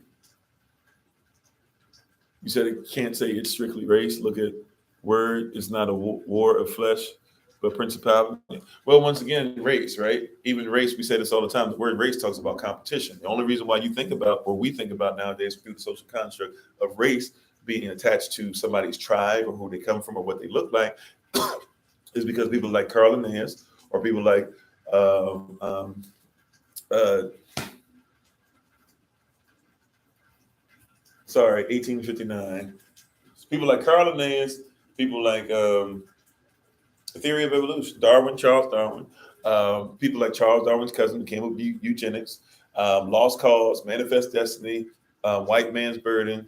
Don't forget about the doctrine of discovery made by the Pope that said if you're not a white Christian male, when we find if there's no white Christian males on the land that we find, we say that we have the right to discover your land, literally to discover, right? To cover is covered already, but we're going to discover. We're going to say it was covered up and we're going to take off the cover. But it wasn't covered up as far as stuff you just didn't know about it. So it was covered to you, but we're going to discover it because we don't have white Christian males there. Right? So we got to be honest about this iconoclasm. To every government in the world are corrupted, principalities and stuff in high places. Yeah. You know, we got to be honest about this. That's the problem, the lack of honesty. How did this whole series start? Hey, man, if we're not going to bring up contextual facts and be honest about it, then how can we have an honest conversation? Descendants of Hisco settling in GNC establishment, Mycenae. Yeah. There's always an informant agent within the ranks of our community. That too, which, by the way, we talked about that yesterday or last night. Refuge. We talked about the definition of fuge and then refuging. Right? Fuge means that you have to understand that a fuge that you come inside of is something that expels. That literally means takes people out of an organization, and dispels. That means that it takes out things that people are trying to do that cause doubts or lies. Right? If you're going to be in a fuge is something that expels and dispels. Therefore, a refuge is something that's going to repetitively kick out things and people that don't belong in organizations. We just aren't willing to do so. We want to be in the refuge, but we don't want to do what comes with it. If I'm going to be inside of a community to build this thing right, then certain things, they got to go. That's why we're so repetitive when it comes to certain words and different things, because we want to make sure that we expel that thing. You've been thinking that race has to do with color, right? And you think that it just goes to competition. And you say that all races have gone through slavery, blah, blah. We're going to dispel the fact that you're going to act like chattel slavery is the same as all. When you say, since somebody comes, well, slavery is in the Bible, we're going to dispel that because there was no such word as slave yet anyways. And if you want to talk about what they did in Kemet, the laws that deal with this stuff are actually dealing with the fact you have people that were trying to treat others as slaves. So when we go into indentured servitude, which is different than slavery, there are laws set up to make sure that indentured servitude is different. But if you are compelled, if you are captivated in the land of your captivity by somebody else's meanings, thought process, then you're going to try and put all that stuff in something that doesn't belong. Yes, there have been Black people who have enslaved people before. Does that mean that they were right because they were Black? Of course not. We don't say that. But to try and go with, well, Black people own people, fine, they were evil too. Right? Like don't gaslight it. They were evil too. Right? Especially if they enslaved people because of skin color. And some of them did that. Don't forget George Washington's wife. She was a brunette or a brunette. That definition that was defined at one point as a woman with Negroid features. She passed for white. She thought that she was better than her own people, and she locked them up evil. And she hid what George Washington was doing, who died of syphilis because he was out there having sex with all these slaves. It probably meant she had syphilis too. But she burned everything so that you couldn't even find some of the stuff. We have a lot of evidence of things he did, but there's a lot of stuff he did that y'all don't even know because she burned it. She threw it in the fireplace when they found her and they came looking for his body. She was busy throwing all his stuff in the fireplace. Why don't they tell you that about history? Why don't they tell you that there was a Black woman that was out of her mind? Right? She wasn't in her right mind. She was in somebody else's mind that told her that she should have her own people be enslaved because of their class or because of the fact that she was lighter skinned. But why don't they tell you that? Because they don't want you to see the truth in that. We're talking about today the truth about transracial. She considered herself to be white. That's all there was to it. George Washington considered to be white. Hey, George Washington was out there having sex with all these other slaves anyways. Hey, he got one that looked white. No problem. He'll marry her. She had slaves. Matter of fact, George Washington said the reason he married her was because she had just as many slaves as he did. So when he married her, he doubled up. That was one of the reasons why he married her. See, he told you straight up. The burden of proof is not on us. It's on those that came before us. Look it up for yourself. You said you keep hearing that one part of Ace Ventura: Pet Detective when they call Jim Carrey White Devil. You know, yeah, they got married for financial reasons.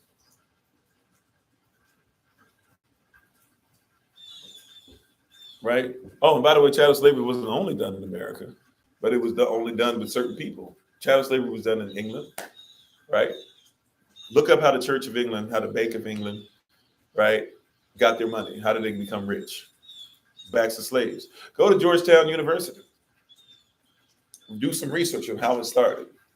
How they actually sent out an apology. They just wrote some weak apology, just like these presidents, right? Speak weak apologies, on how they put syphilis in our people and cause your women to not be able to give birth and stuff like that.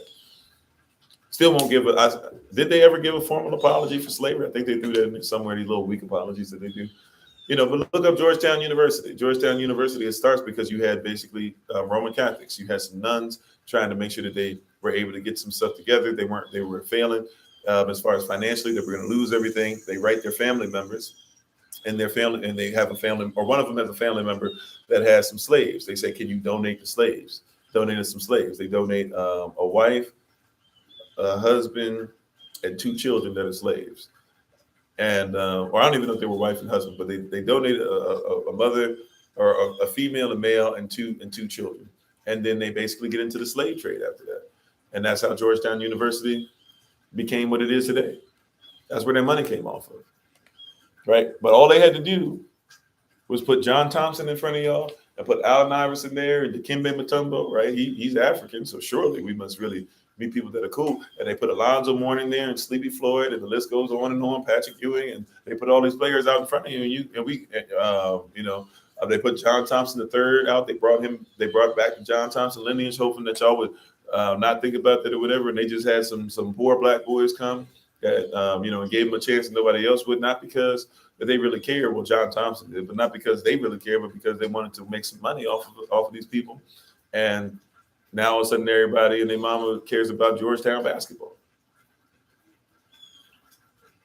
They put a black face on it, iconoclast.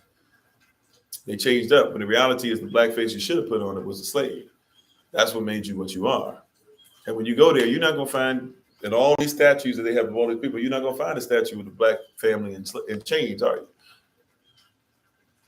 And these are supposed to be priests that run it, nuns that run it, all these great men and women of God.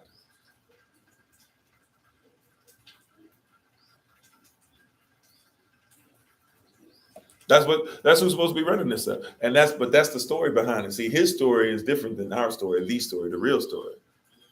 They ain't got time to tell you the truth. You haven't watched sports in years. Yeah, I don't watch it live anymore. I keep up with it though.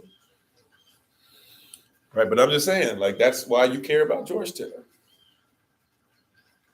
You thought it started with Allen Iverson. If you're of a certain age, you thought it started with Alonzo Mourning and Dikembe Mutombo. If you're of a certain age, you thought it started with Patrick Ewing and them. No. You thought it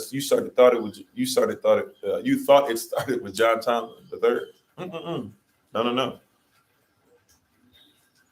Right. That's why. By the way, even think about the slavery and the hypocrisy of that, the iconoclasm. Right. Think about even the iconoclasm. And Aphrodisiac, I'm not even sure what you're saying. You said that's why they want the teachings here to be changed. Yeah. But think about this, brethren, my brothers and sisters. Let's just think about this. All right. Let's look at this. You ready? Why do you think that the NCAA made it a point to make sure up until now, when people started saying we're going to stop going to your schools if you don't let us get something, or people started going to play outside the country rather than go to these schools? Why do you think that it's just now that for all these decades, they wanted these black boys and these black girls to make money for their schools? And really more so black boys, not named shade against our sisters. However, let's be honest, like the sisters don't really bring in as much money as the men do in college. They bring in some, but they don't bring in the same amount, right? I'm not trying to down you, but I'm just trying to get you to see how the system works, all right, and how this stuff works together. So I want to give an honest assessment. Why do you think they had all these black boys for years had to play for these schools, but they couldn't get any pay? They couldn't go and put their name out there. They couldn't go and get a job. They couldn't get help financially from somebody. Even though they all did, they got paid under the table, but they couldn't legally do it. Right? Why do you think that happened? They wouldn't allow them to go and get a job. A man, some of these boys at times would be starving but they still were making sure that they were ready to play football and run through a wall. I know we think that they were always fed and all this stuff. Now that's because now they got these billions of dollars and stuff, and so they can throw a couple million and make sure that some people eat throughout the year. But why do you think that is? It's because that they were slaves.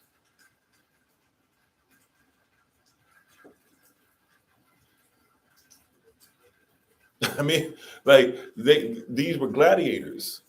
They were slaves, and then they lied to you. They said, "Oh yeah, they come here and we give them education. They pay for great education. So since they pay for great education, they can't be this or that or whatever."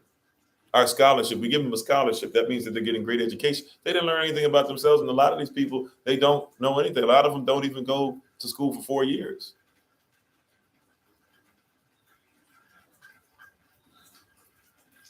Yeah, practicing 10 plus hours a day.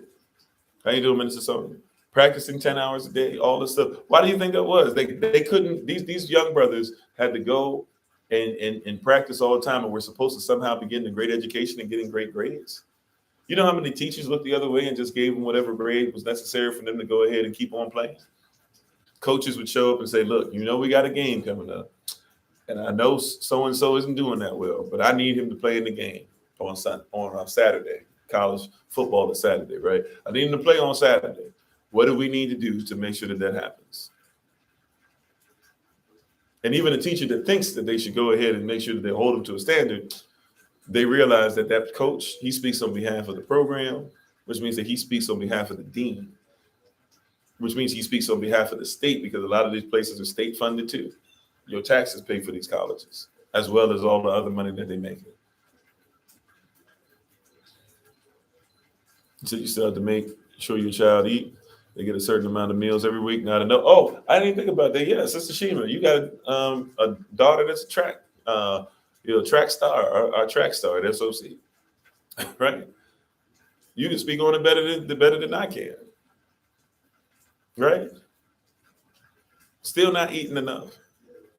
Still out there eating stuff that she never would have ate at home, right? We had to get on her about eating some of them things, fast food, and so she never was eating some of that stuff before. Now she eat it, but guess what? Like, that's all she can get. Ended up having issues with her health while she's trying to run, because she's not a well-oiled machine. She's not getting the gasoline. She's not getting the food she needs. But they'll tell you that everybody's eating well and everybody's doing it. They try to treat them like slaves. And she's gonna need to buy her freedom, purchase her freedom, just like a slave would. So she runs, she does well, does this, okay. She'll get that education, and then prayerfully that turns into something that's gonna help her with her business plan and all those things. But that's the system. That's the trade-off. That's what they want from us. And I pray for her often, because that's the trade-off. And I believe she's gonna be powerful and do great things. But it's the same thing for years, for decades, and they still get mad. They still mad now that this rule has been allowed to say that, oh yeah, these young black boys, if we're going to use them, they can actually make money off their name and likeness. Think about that. If I'm going to sign up for your school, and I'm going to make your school millions upon millions, and then make the NCAA billions upon billions of dollars, and yet you tell me, think about this now, and yet you tell me that I can't make any money off my own name and my own likeness. They can make video games and put these people's names in the video game, put these numbers, even if they don't put the name on the jersey. When you play in the college basketball game, the college football game, you know what number that is. You know what running back that is. You know why Oklahoma has da.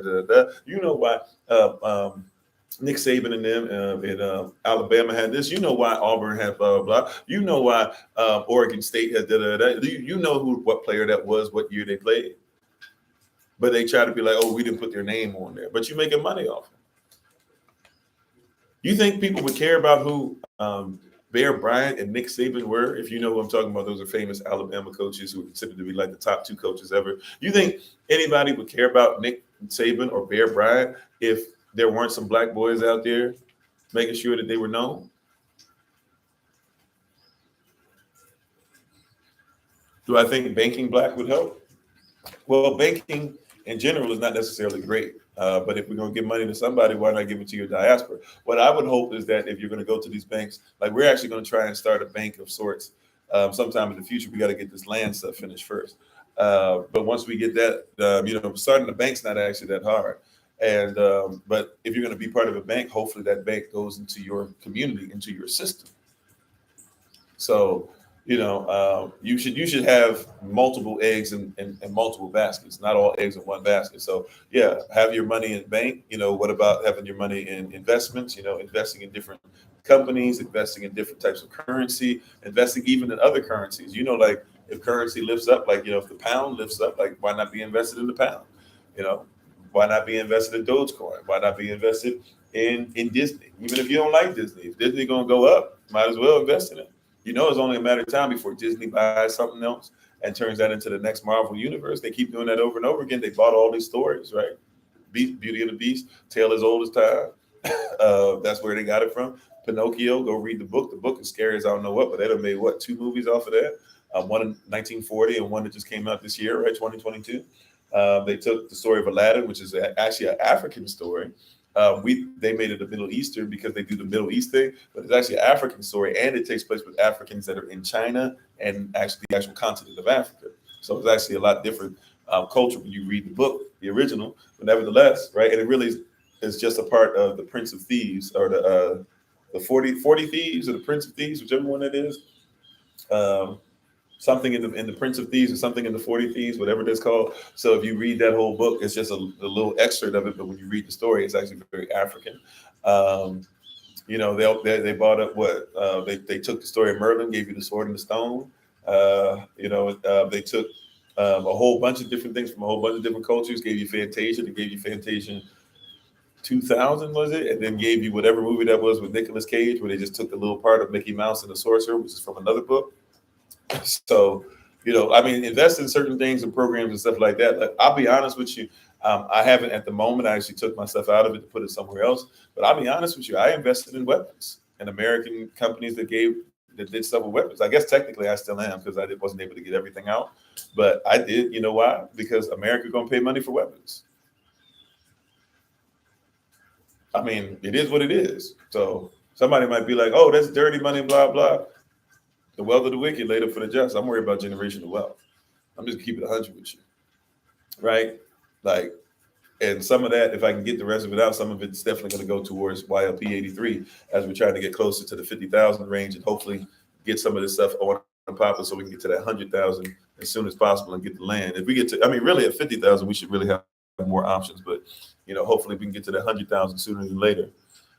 Alibaba and the 40 Thieves. Okay, thank you. I don't know. Yeah, I might be saying the wrong book, then I don't know if that's the title, but either way, it probably isn't that. Whatever book that is, it's Aladdin story is there. But I'm just saying in general, bake and have all your eggs don't have all your eggs in one basket. Make sure that you are, what they say, diversify your portfolio. But you got to realize, like, once again, even that is iconoclasm. I just even mentioned that. Like, a lot of y'all don't even know. Pinocchio, Jiminy Cricket is a conscience, because Jiminy Cricket's supposed to be like a ghost in the book, because in the book, Pinocchio smashed Jiminy Cricket. He killed him. Remember, he had no conscience. So he just did whatever. And then he kills Jiminy Cricket, and now Jiminy Cricket comes back and is his conscience. And isn't that interesting that when you even look at the character Jiminy Cricket, and he's dressed like a poor person and all that, he dresses like black poor folk from his time in the 1940s. They're telling you something. Jiminy Cricket killed, ghost. We're going to listen to the consciousness of them, but we're not. But they're okay to be killed off. That's what that. What I'm saying? There's a culture behind that stuff. They just change it up. What about Dumbo? Right? What about Dumbo and the Black Crows? Yeah, you've seen about everything, and I've been done seeing about everything when I seen an elephant fly.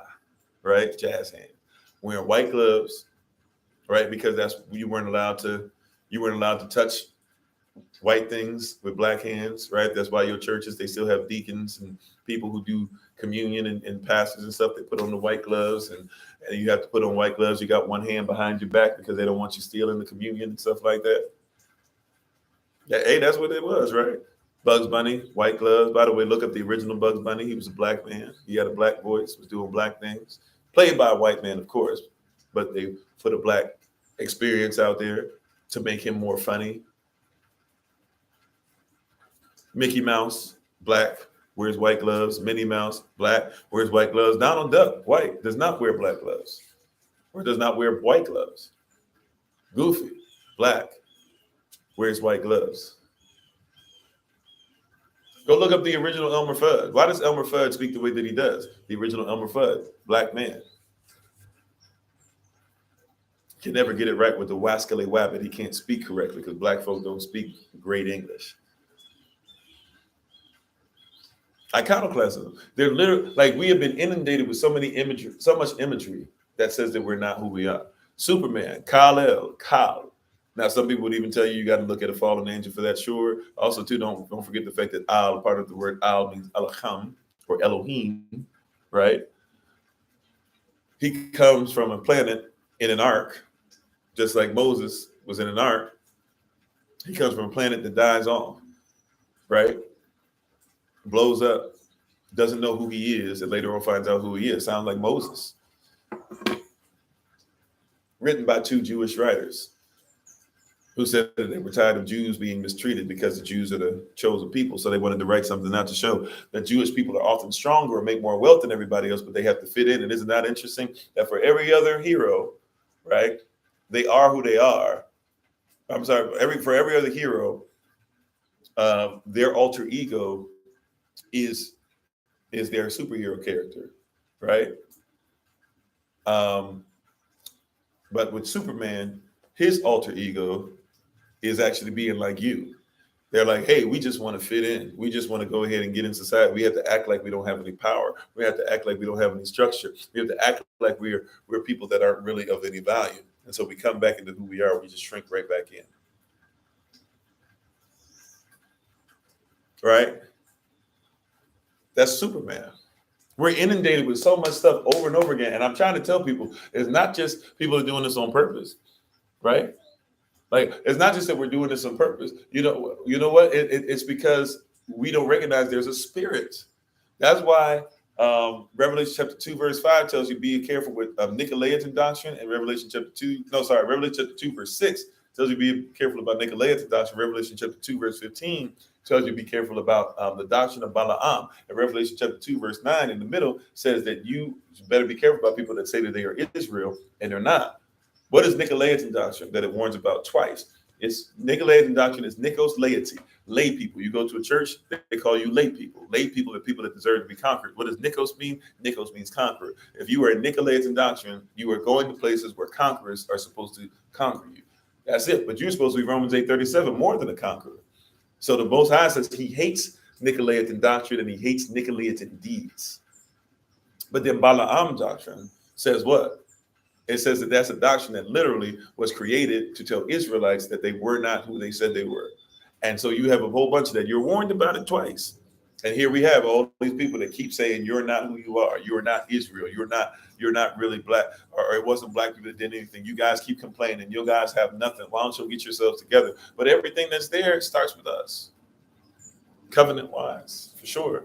Revelation chapter 7. I repeat these things on purpose over and over again because I want you to get it in your spirit.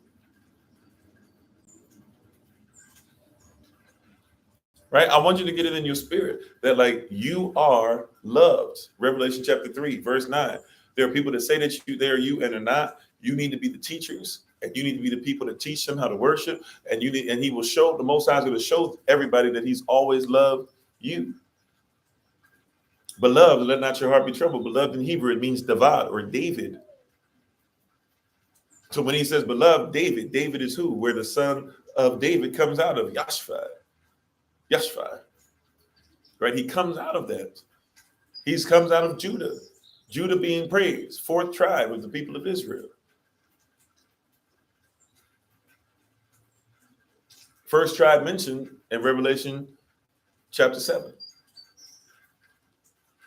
Because the throne of David is where the throne of Yashphai comes out of. It's the same throne. And by the way, in Revelation later on, it tells you that David's throne has to show up when all these thrones are there with Yashphai's throne during that reign that they're going to have before the Satan is let out one more time. Right? Yeah, you are the salt of the earth. You were above and never beneath.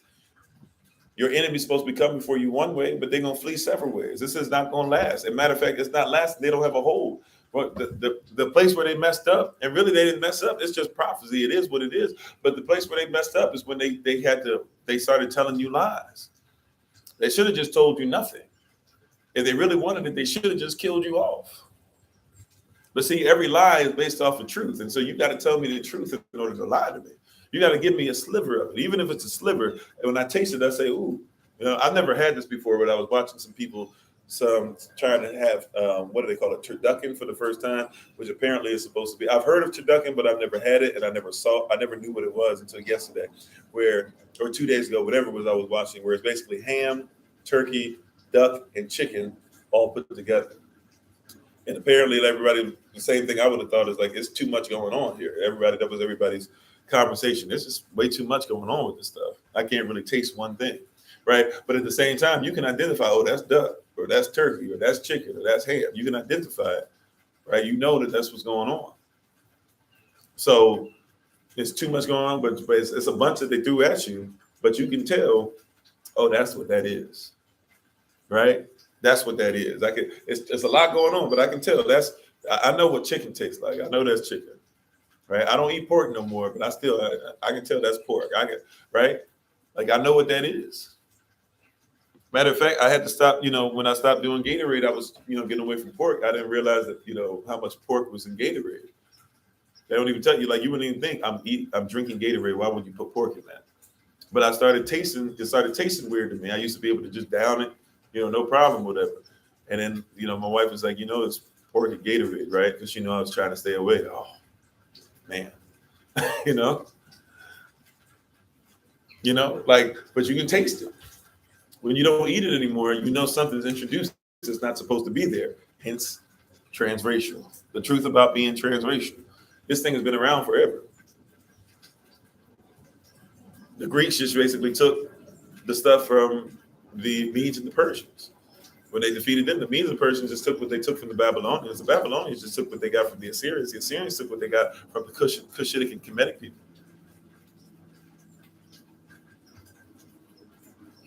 Oh yeah, Gatorade has pork in it. A lot of those drinks. Matter of fact, there's something else in a lot of those drinks y'all might know. You know that, no, not in Gatorade. I'm sorry. You guys know when you have vanilla. I hope that you guys eat real vanilla. I hope you guys actually check the vanilla and make sure it's just not coloring. Because vanilla is actually black, right? The actual vanilla plants, the bean, it's actually a black plant. It's not white. You would think that vanilla is white. That's food coloring. But I hope you guys check out. A lot of y'all eat fake vanilla. I used to for years. I'm not a big chocolate person unless it's actually natural chocolate. I like bitter chocolate, not sweet chocolate as much. But as far as if you guys eat vanilla, I hope you guys know what's in fake vanilla. Yeah, pork is definitely in some gummies for sure. It's in gelatin, right? Unless you have a beef gelatin. Jello comes from animals, so you got to make sure it's beef and not pork. So you got to check that out. But what's in vanilla? This fake vanilla. I don't want to gross anybody else, so I'll give y'all the chance. I'll give y'all like 10 seconds if you want to leave for about 20 seconds and come back. 5, 4, 3, 2, 1. There you go. Somebody already beat me to it. Yeah.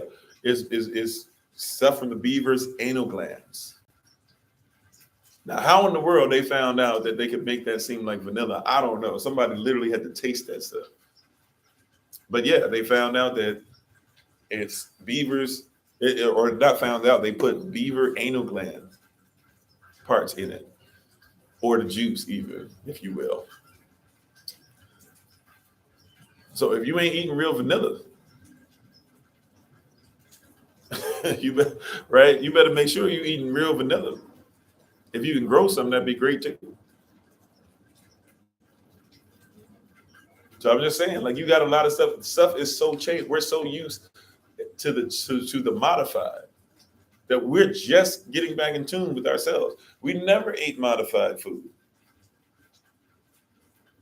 We never ate some of this stuff. We never ate raw meat.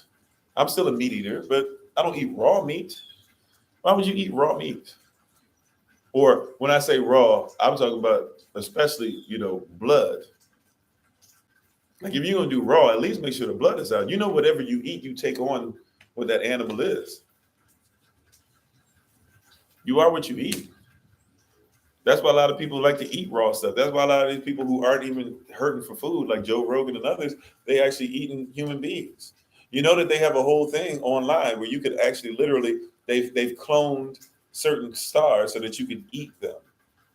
So if you want to be more like Ellen, you can literally go on the website and Ellen has had her her body cloned and stuff. You can actually eat her up and you can become more like Ellen.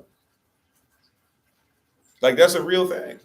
Be careful. That's why I say it's a spirit. People do this stuff in ignorance and don't even realize what's going on. Speaking of the extract, yeah, or I'm just talking about in general if it's fake, like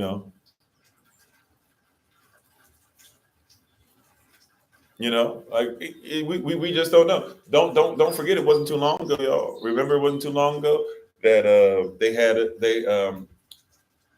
everybody made a big deal about them doing the shoe with the blood inside of it. Y'all remember that? They had the shoe that came up with the blood inside of it, and everybody was freaking out and how dare Nike do this? And then Nike said, oh, we didn't have anything to do with it because they got found out and all that stuff.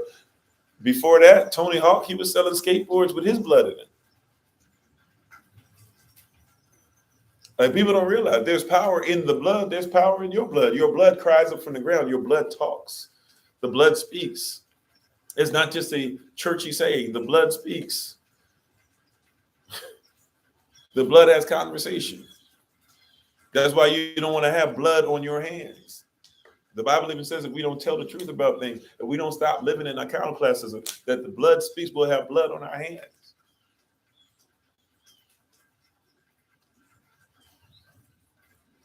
Right? The blood speaks.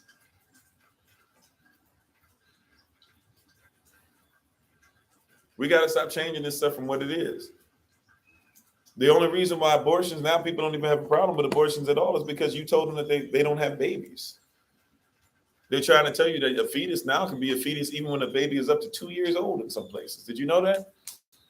That there are places that they've already decided that if your baby is 2 years old and you want to go ahead and get rid of it and have it aborted, they will kill it.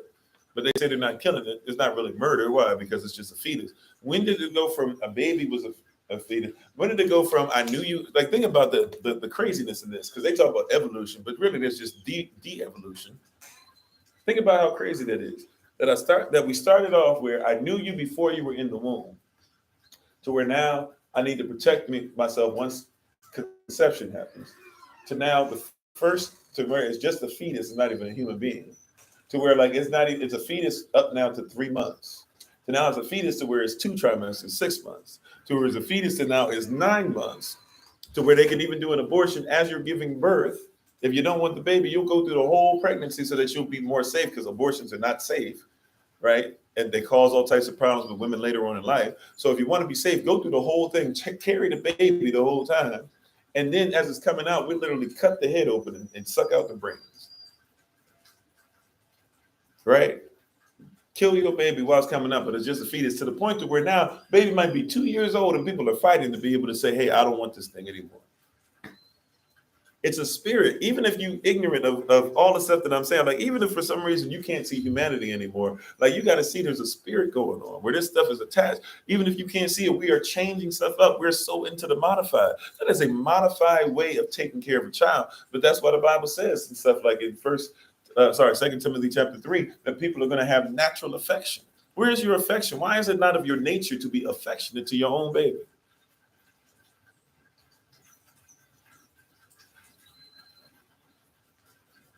Why do you not even think to use the placenta and allow the placenta to stay connected to the umbilical cord, to stay connected to your baby, and let the placenta finish feeding the baby while you as a mother are trying to get that colostrum out and then learning how to breastfeed your baby so that your baby will still be fed even when you can't feed it, and it will get all the nutrients that are designed for it to give it everything, to give it the best chance in life. Why do you cut that off and then allow somebody else to take it and sell it?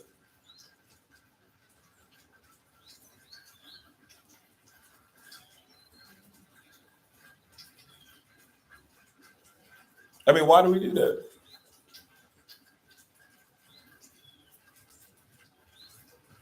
Yeah, that's King James. Right.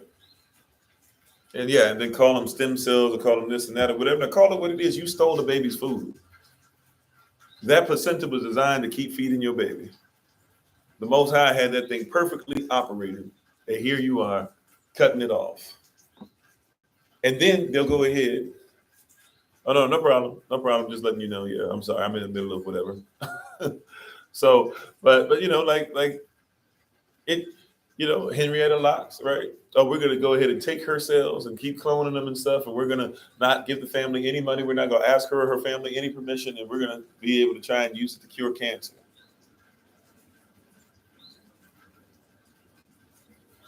Here's the real thing. Why have y'all never told us what Henrietta ate? We talk about ourselves, and look, I think it's wrong what they're doing. But real talk, I want to know what she ate. That's what I'm trying to find out. What's the stuff that her family is eating that was passed down? See, that's context. If you want to know why her cells look like that, what did her mama and them teach her how to cook and eat? Her cells ain't gonna do nothing unless we're gonna do some chemical stuff, and the chemical stuff is gonna kill you just as fast as the other stuff anyway. I want to know what she ate. I want to know how much she was in the sun. I want to know what her job was. I might do some research. That stuff's probably out there. But that stuff, like now that I think about it, that's what I want to know. Right? Like Henrietta was on to something. Her family was on to something. Right? Like they had to try and give her, like think about it. They had to try and give her cancer and she couldn't get it. They have to try and give her cells cancer and she can't really get it.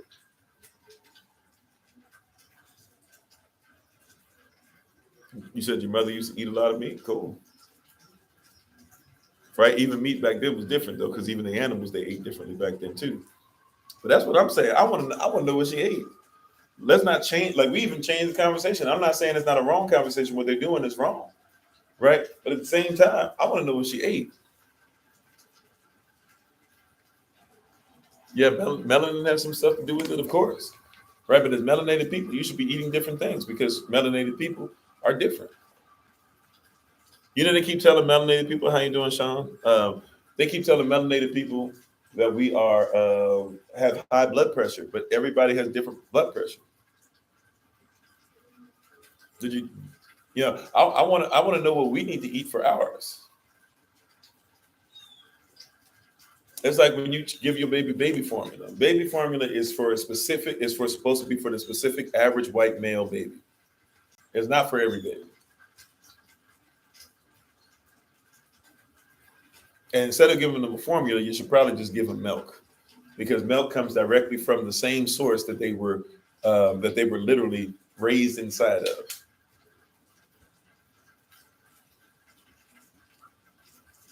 Maybe we want to figure out why Black boys are so autistic. Maybe we should figure out not just only with what they're being injected with, but what we're feeding them. And what are we feeding ourselves, Mama, during the pregnancy? What are you eating? I just needed some sugar. I just needed this and that. Okay, fine. Let's get some cane sugar.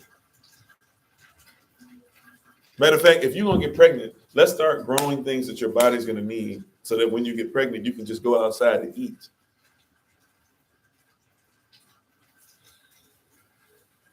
You said she died in her 50s or in her 50s? Yeah. Because eating habits were bad. A lot of us do. And really, we don't even talk about that. Oh, it's genetics. It's passed down. Male pattern baldness. If your father was bald, now it's if your mother was bald, you'll be bald. No. If you eat things that kill hair follicles, then you probably will be bald.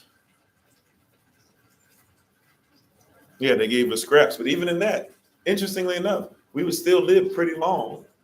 We would actually live longer. People were living about the same age, actually, who were Black in times of, or Negro or indigenous, whatever you want to call it, right? They were actually eating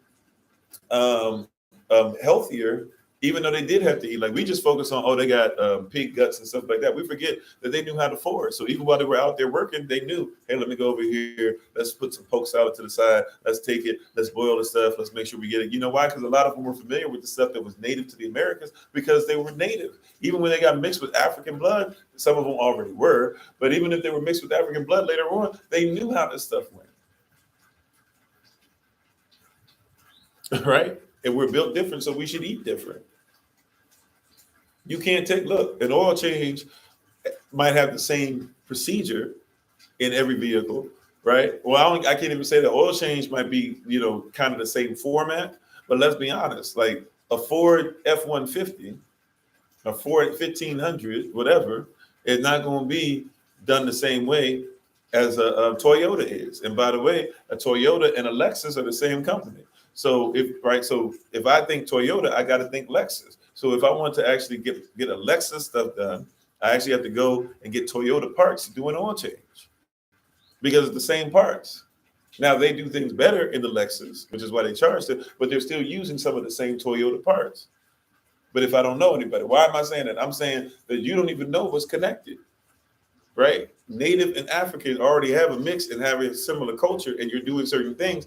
And so when somebody says native, you don't think to think African. When somebody says African, you don't think to think native, or native is a bad term. How about Turtle Island, indigenous to the Americas, the original American, etc.? Somebody says more.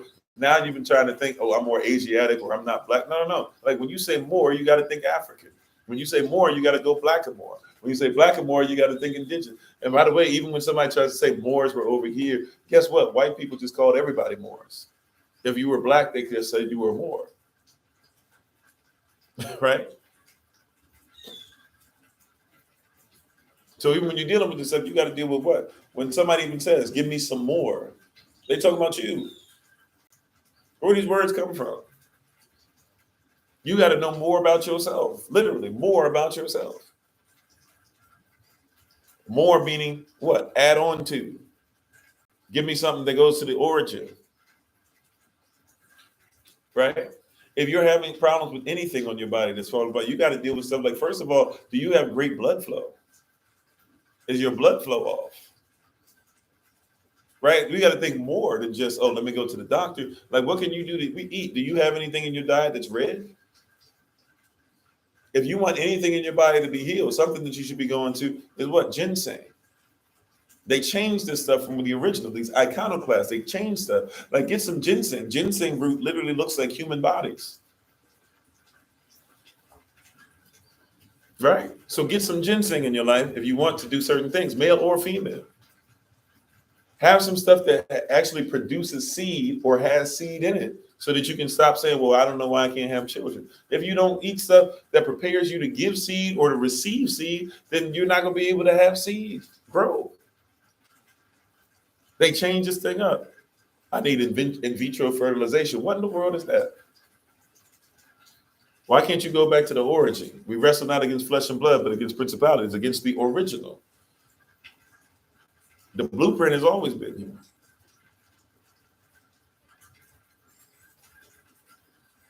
Right? And so the truth today about transracial, right? Transracial, we talk about all these people that say, I identify as black, I identify as white, I identify as native, I identify that. You can't tell me nothing about who I am. I know who I am. No. I can identify with my tribe. And if you're going to be my tribe or even graft in, you have to hit these certain markers.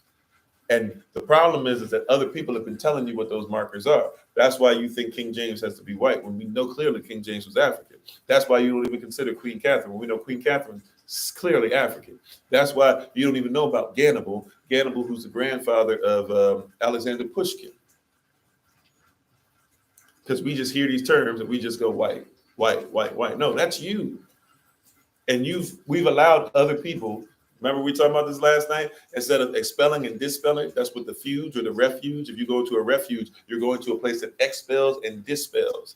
Expel means to literally take somebody that doesn't belong in your organization or your society out and not allow them to even be part of it. And then to dispel means literally to deal with anything that is causing doubt or being a stumbling block. And we have become afraid to expel and dispel. And now others are becoming afraid of those of us that will expel and will dispel. And they're really confused by us because when they expelled and dispelled, they did it in hate and they did it only for capital gain. When we do it in love, and we do it for the society and the family that belongs to the Most High. And they don't know what to do with it. They're freaking out. They used to be such good N-words, and now they think they should be able to speak up for themselves. They used to be such great, and where they just did whatever we said.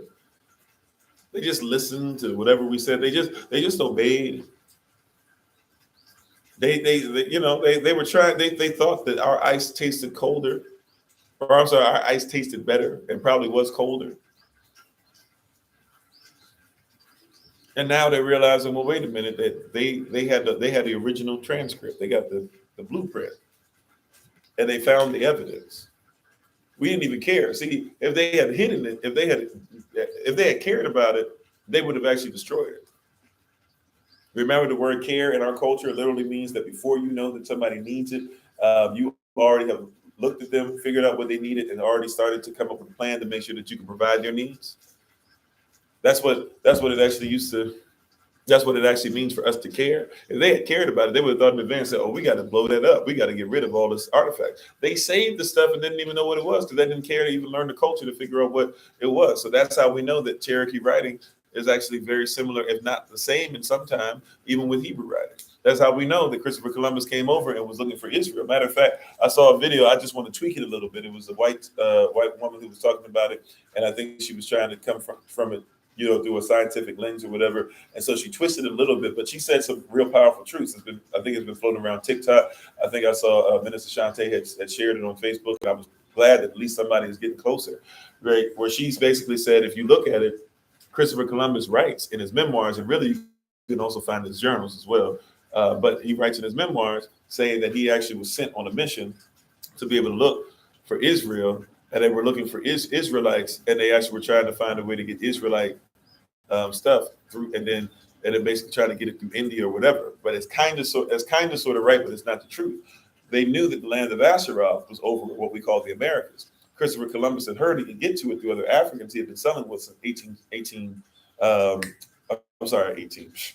1482, and then so basically he gets this commission, and he's allowed by Queen Elizabeth. Let me get myself together. So he gets commissioned in 1491. Queen Isabel has defeated the Moors. 1492, she says that Christopher Columbus can go, but she says she got to get permission from the Pope. Pope says, hey, if you're going to the land of Asheroth, which is found in 2nd Esther chapter 13, verses 40 through 45, the Apocrypha, they tell y'all shouldn't read. He says, just go ahead and go over there. Just make sure I get a cut of the slaves. They go over there with a Hebrew interpreter. The Hebrew interpreter literally says, oh, yeah, like we've been doing business with y'all back and forth and stuff like that. And so they speak different dialect of Hebrew. They're able to then take some of their weapons called Guanim weapons. They bring them back to West Africa, and then they bring them to Spain, and they bring them to the Vatican. They test to see if these are in fact the same weapons, and they found out that the person was telling the truth. That like these are the same metallurgy. Everything matches up, right?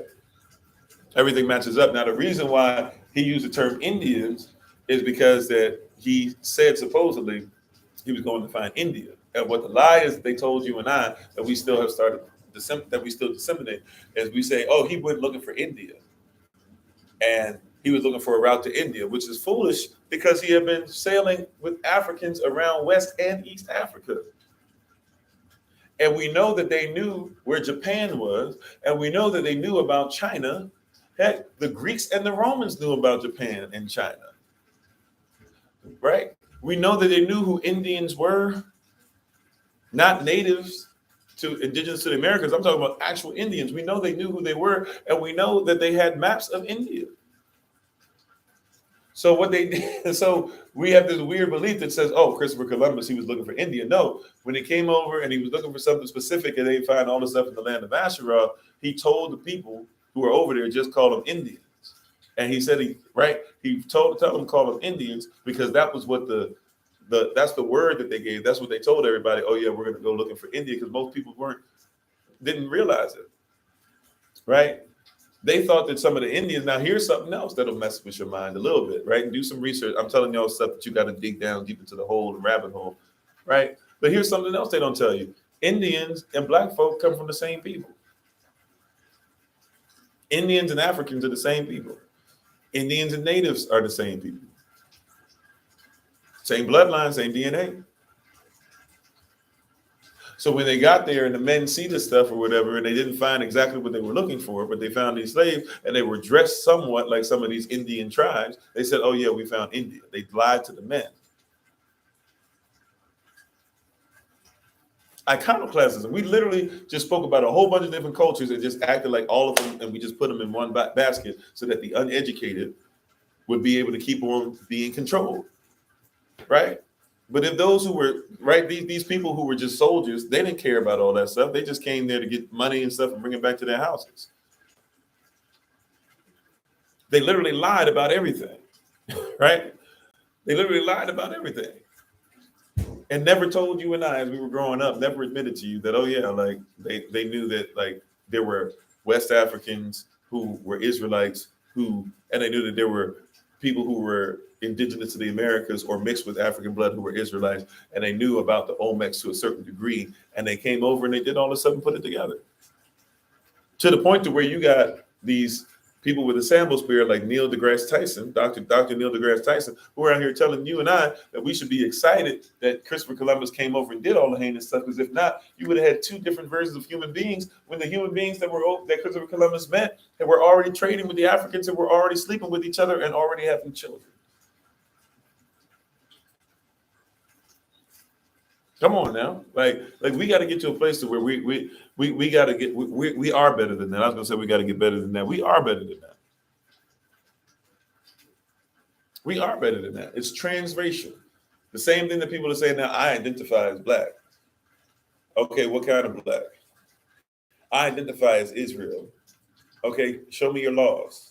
Stop telling me stuff that's not even in the law. I saw there was I think it was Brother Alton shared a video with me, and it was and I didn't even get to get through the whole video. I got to go back and try and find it and watch it again. But right in the beginning, you start seeing some fallacies. In the beginning of the video, he says, "Look, we're the chosen people and all this stuff, and we know who we are. And so if anybody's coming here with hate and not love, you can go somewhere that's not for you." He says, "I want to give you guys 10 business."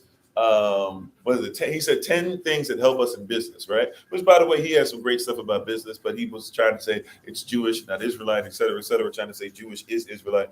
But he comes on, and the first thing he says, first things first. First thing that's important to teach your children about finances, he said, first thing, we actually are required by law to teach our children about money and how to swim. As soon as he said how to swim, I already knew we're going to a bad place, because that's Talmud. That's not the scripture. But that's the first thing he said. Oh yeah, in scripture we talk about, but no, there are priests who are into the Talmud that wrote in that basically when the Bible is teaching you about money, it's also teaching you how to swim. If you learn how to swim, you'll be able to take care of your money, because they try to do this weird thing about the current or the currency, which I get, but let's not act like that's true. Let's not act like that's a requirement or a law. That's something that you who have priests, your priest said. The Most High didn't say it. You're not going to find it in the Bible. Although I believe you should teach your child how to swim, and I believe you should teach your child finances. But to act like those two things are the same thing, that's a mixing and matching of Torah and Talmud. Somebody literally trying to change the culture and trying to make something that's trying to make something more what they want it to be. See, and also it helps you because watch this. If you are also people who were in the slave trade and wouldn't allow slaves to learn how to swim, but then if your people know about money, which you learned from us, and how to swim, which we used to be experts at and still are in many places in Africa, you take those two things away and you say it's yours. Now it's yours. Iconoclast. I literally changed who somebody is. I changed the icon. It was iconic for you to have money. Timbuktu. Go look at even the ruins. The people, by the way, those ruins that they talk about, they're not even ruins because people still live inside them, right till this day. Things built thousands of years ago, people still living inside. But go look at those ruins in Timbuktu and see how majestically built they are. See the style that you never see. And that's the first place that you have what we now call today a modern university. And Timbuktu was started by a woman. The royalty, the majesty. Look at the Benin Empire. Have you ever checked out the Benin Wall? Do you even know about the Benin Wall? The Benin Wall is bigger than the Wall of China. The Great Wall of China that they always taught you was the longest wall, the biggest wall ever built. Lie. Biggest wall ever built was the Benin Wall. And they actually have people over there who are trying to rebuild it, but this time they're not building it like with actually like as a wall, they're building it with trees now. They're trying to have trees go all over the original Benin Wall. Think about that. You've heard about all these people planting trees. Nobody ever told you about that, did they?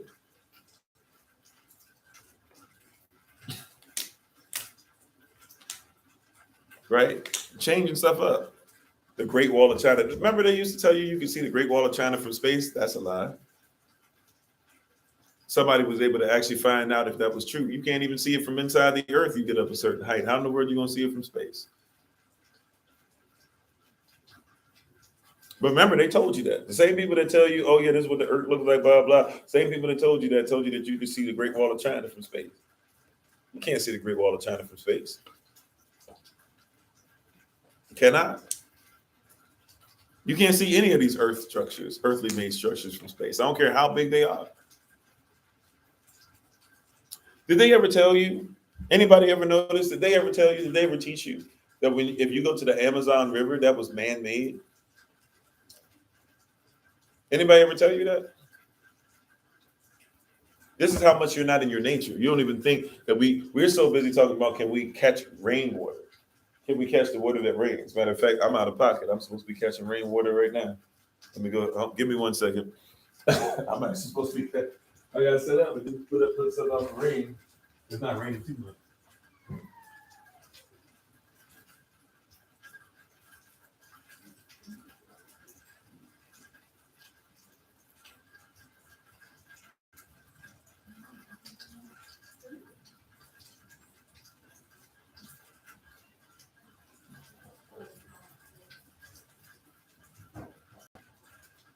Sorry, I'll put this out here real quick.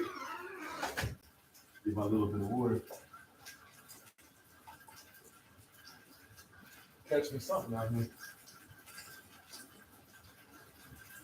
But yeah, I'm glad I got that conversation with that way. But nobody ever taught us about that. Isn't that interesting? That your people created the Amazon River. You said you got 2 buckets worth. There you go. Yep. Right? Nobody, like, you created the Amazon River. Did you know that? Your people.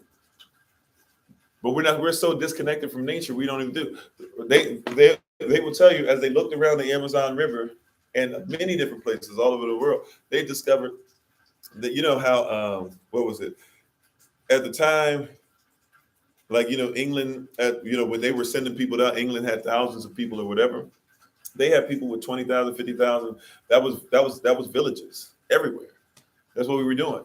And as conquerors came over, conquistadors and all these other people came over, they either threw disease on the people or outright just started killing people off. Gained their trust and then killed them all. Or sent disease before they got there and the people died.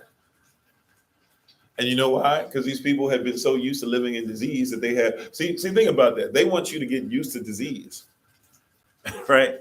These people literally were so used to having their cells so jacked up because they never took care of themselves the way they were supposed to. They were so used to living so jacked up that their bodies could take on dis-ease. And for us, that's not our culture. And so all the stuff that didn't belong or whatever, like, we got hit with stuff, hit really hard. And next thing you know, all these people died off. So when people talk about natives, like, people would do this weird thing. Oh, there weren't really that many people here in the Americas. It's what there are now, blah, blah. There were more. There were more people here than what you could ever imagine.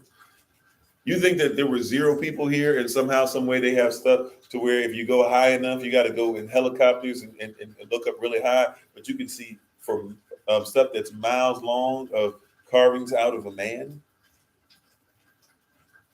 right?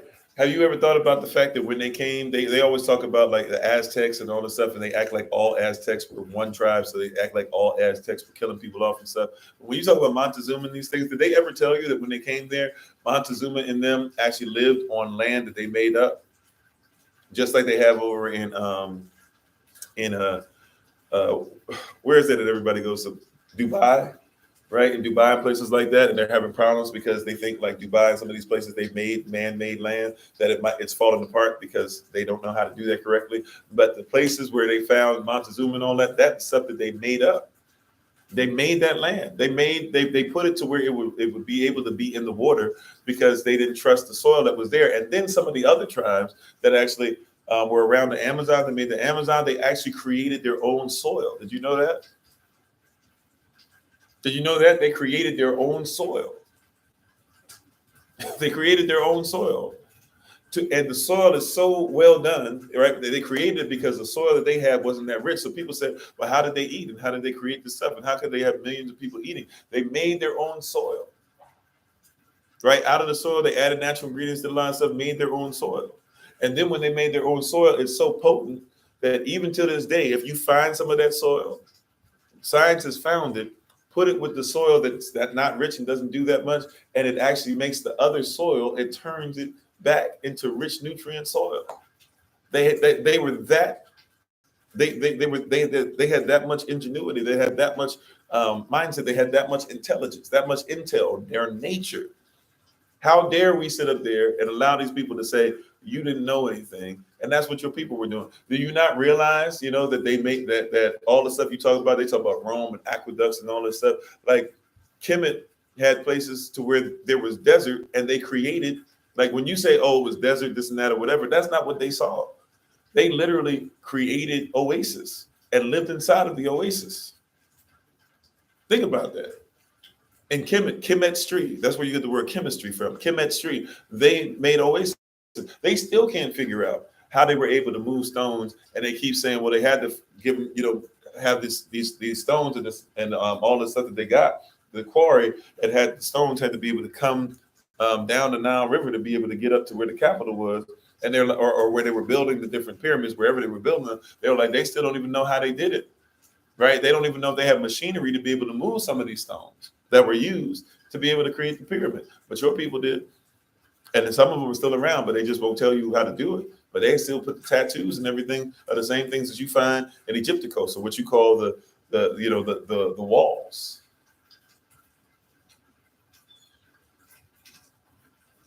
Hieroglyphics, you even call it, right? Like, this is us. Iconoclasm has told you that you can't do that, but that's you. You have to get in touch with yourself to be able to get back to your nature, right? You have to get back to yourself. Don't forget that Cush was defending herself. That's why Ethiopia has never been defeated. One of the main reasons it never was defeated, even though it got defeated in the mindset at one point, but never got defeated in battle. Why? Because Cush was never defeated. Kemet kind of sort of at one point took over Kush, but never really truly could. And even Kush, the last Kemetic empire is actually a Cushitic empire, because we came up and we fought on behalf of Kemet when they were kind of running out of juice. We made sure that we defended our brothers as long as we could. And then after that, kind of got to, we had to figure out, were we going to take care of ourselves, or were we going to die off altogether? We decided to take care of Kush. And even after that, you've never been able to, they were never able at any point, it was a queen, right? And a king also during these world wars and during the late 1800s, when people kept trying to come in there, that fought them off and beat the brakes off the Italians. It made Italy look bad. World War II, they looked bad. They tried to come up in there. We had something for them. Right, but they were in their nature. They were in their element. They didn't try to fight like somebody else. They fought like themselves. And you've been told that you can't fight unless you fight like them. You got to get their weapons. You got to get their mindset. You got to have their armor. You got to have no. You don't. You already beat them before. Well, they have better weapons now. They have this and they have that. They still ain't inside Ethiopia, are they? Last time I checked. And it starts with the mind, because they've been trying to get the president to be on their plan for quite some time. He won't do what they ask him to do. Hey, we need you to let homosexuality be something that's a thing in Ethiopia. That's not our problem. That's what he told them. He said, that's not our problem. They said, we'll give you money if you do. He said, that's not our problem. People get mad. Well, there are Africans that are homosexual. Yeah, sure, there's Africans that are out there wilding out and trying to be part of a culture. But let's be honest, a heavy majority of African communities are not playing that. It's not ours. You try to change stuff up. Oh, well, in natives believe that there could be like spirits that actually have more than just these two genders and blah, blah. Okay, show me the natives that were out here making sure that they were having man on man sex and woman on woman sex. Show me them. Show it to me. 1500s, 1600s, 1700s, 1800s, 1900s. Probably the 1900s is when you start seeing some of it. Show me. Don't just tell me, oh, there was this goddess, and we're going to say that she was really blah, blah. No. Don't try to take your modern stuff and put it on us. Show me.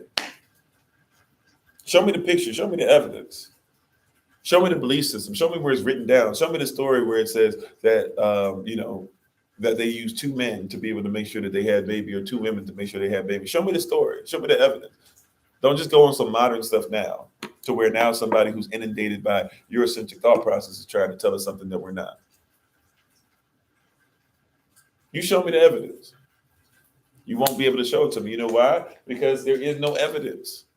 Now, I know the absence of the evidence is not evidence of absence, but let's be honest. Or the evidence of absence is not, the absence of evidence is not evidence of absence. I get it, right? But for real, you can't show me anything, even culturally, that's close to that. Now, because you've taken on some other societal thing that's not that, and now your norm is to be dealing with alcoholism and to be dealing with other things, and you've taken on heavy metal realities and done all this other stuff, and you look at yourself as more, American than you do native, right? Really more American than American, because really the original definition of American is a copper-colored person who is indigenous to the Americas. So now that you've taken on something different, you want me to go ahead and take on something different. But I wrestle not against flesh and blood. I wrestle against principalities. I wrestle against you trying to change the origin. I wrestle against your iconoclasm. I wrestle against your transracial beliefs that you're trying to say are more important than my racial beliefs, if you want to use those social terms. My tribe says this, so I will do what my tribe says. Why is that less important than you trying to say that you need to be part of the American corporation or United States corporation? The truth about transracial. So when you see these people, I identify as white, I identify as black, I identify as man, I identify as woman. You got to ask yourself, like, why don't you want to be yourself? What is it about us that you have to change? You have to change into. Yeah, let your light shine, because you're more than a conqueror, right? You got to think, and it's a backhanded compliment. However, it's a compliment to a certain degree. What is it about me that's so wonderful that you've decided that you have to try and change yourself into me? Right? If you see enough in me to take me away from me, right? If you see the riches and the wealth in me enough to be able to say that really, I think I'm poor, but really I am rich, and you need to take that from me and bring it to yourself, then I have to start asking myself, what about me is so powerful that you would keep taking?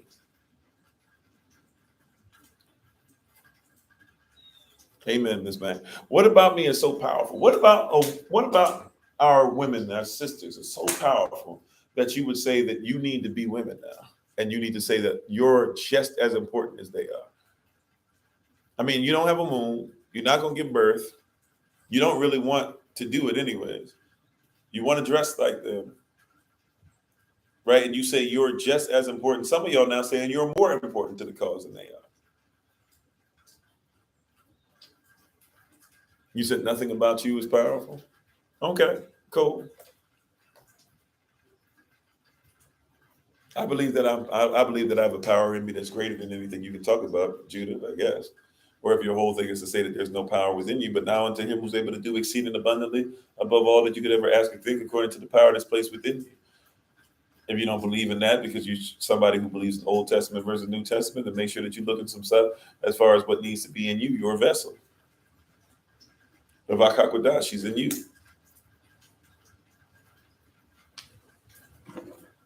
Do you believe the kingdom of heaven to be in you?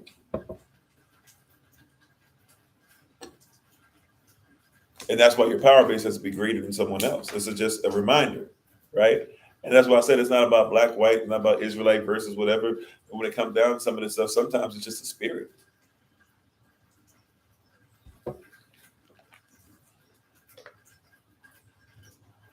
It's a spirit.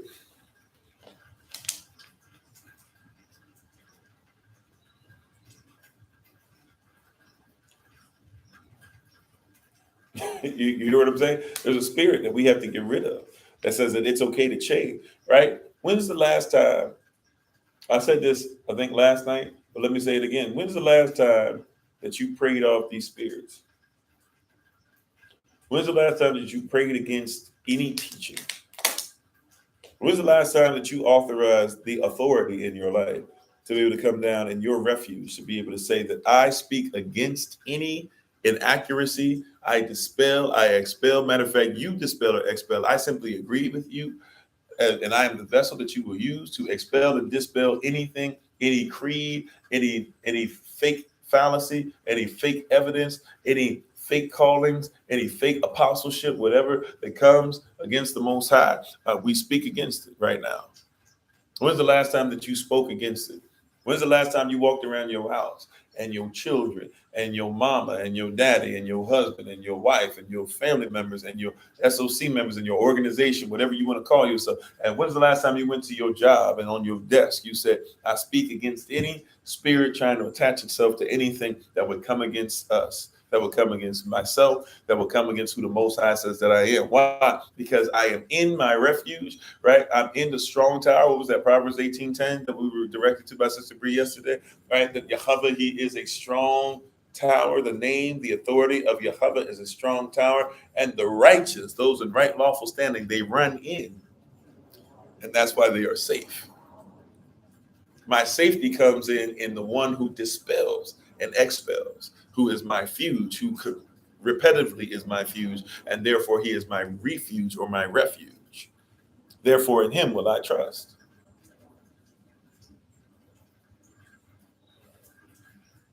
Right? The Lord, Adon, is my shepherd. I shall not want. I don't want anything else. And that's part of the problem. We want to be this, we want to be that, we want to be like other people. But Yahweh, Adon, he is my shepherd. I shall not want. I don't want anything else. I don't want for anything because he provides all my needs. When you get to a place where you're not going to have, Psalm 91, that's where it started me on the refuge thing last night, right? My son, that was what his scripture for yesterday was, right? So if he's my refuge, if he's going to be the one who completely is coming on my behalf, why do I want anything from anybody else? That's why we always say it starts with culture. Yesterday, at some point, we got to say that we're not culturally accurate and get it together. It's still the prayer, Romans 10:1, that Israel will be saved. We have a zeal for Elohim, Romans 10:2. It's not according to knowledge still. Romans 10:3, that we started getting into other people's culture and other people's law. Therefore, Romans 10:4, the law doesn't really mean anything to us, so we can't utilize it correctly. But man, if we would confess what Yahshua confessed, he who had to follow the law, and right, to have the same logic, that's what confess means, to have the same logic of the one who we're confessing. So if we confess means to say what has been said or to say what has been done. So if we would have the same logic and confess to say what he has said and say what he has done and even do what he has done and carry our own cross and obey the law, then we have our fellow heirs to what he died for, and how he was raised. We're fellow heirs to the fact that Yahweh will be able to raise us from the dead the same way that he rose, or Elohim rather will be able to raise us from the dead the way that he raised Yahshua from the dead, and therefore we'll be on our way to righteousness, right lawful standing or right legal standing, and also we'll be on our way to what? Salvation, to be salvaged, so that therefore Romans 10:13 we can call upon the name of the Lord. But we can't call upon his name if we don't believe it. We can't believe it if we haven't heard it. We can't hear it if it's not being preached. We can't preach it if we're not sent by the Most High. See, all these things we're repetitive. We're super repetitive because we need you to get there. We got to put this in place. We got to get to a new standing, standing under the standard. We got to get to a new place. Really, it's an old place, but we left it alone because we decided everybody else was more important. This used to be a standard for you. Why not be okay with it? This was a standard. It is a standard. Well, it's just not your standard anymore. Shave it off, get rid of it. Make sure you put a part in and do all this stuff. But this used to be a symbol that said, hey, man, forget what y'all doing. I want the Most High to know that I'm in him and he's in me. That's all this is. It's a covering. This is a reminder to everybody that covers me. It's a reminder that, hey, like in his culture, he's going to do that. And if somebody sees it and says, oh, I don't like the fact that you're being in your culture, so be it. I don't want what you have. I don't want for you to tell me that, to give me a compliment. If you're not in this culture, you couldn't compliment it right anyways. I don't need you to touch it and say that it's soft. I don't need you to say. I just need you to go ahead and let me be in my culture, and I'll let you be in yours. And at the end of the day, we'll settle up. In the end, one of us is correct. One of us is correct.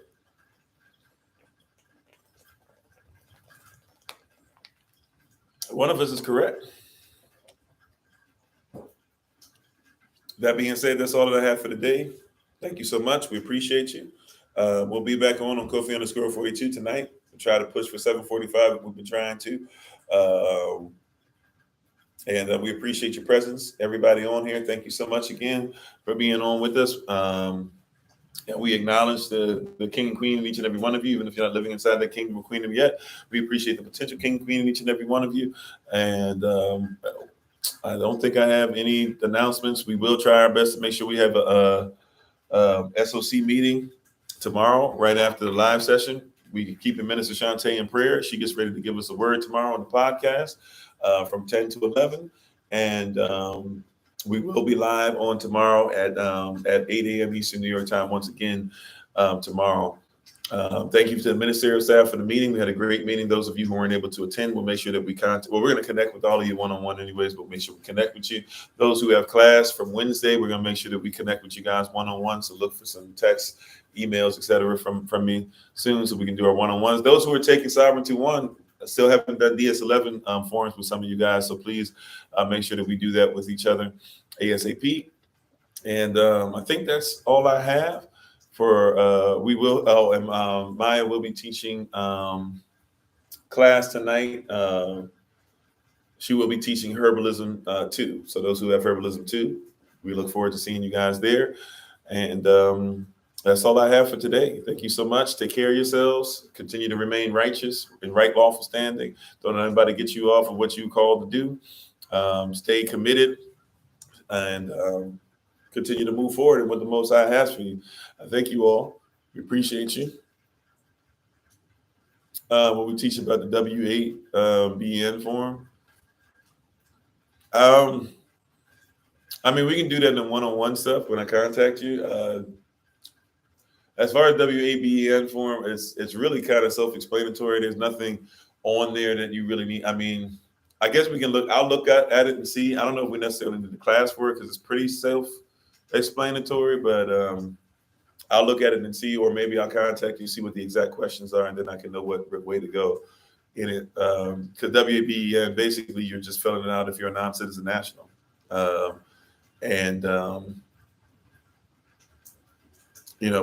yeah, we can look into it and see what's necessary. So we'll definitely look into it. I just have to see, I guess, how to teach it and what parts of it are necessary. But we thank you all. We appreciate you. We honor the king and queen, each and every one of you.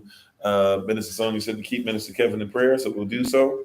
And thank you guys again. So as always, this has been Pastor Kofi. Excuse me. Please make sure you check out my wife, the Honorable Maya, on TikTok, YouTube, her website, and Pinterest at Bloom and Flourish, not A&D, the letter N, Bloom and Flourish. She's a healer, herbalist, chemist, and biologist by degree.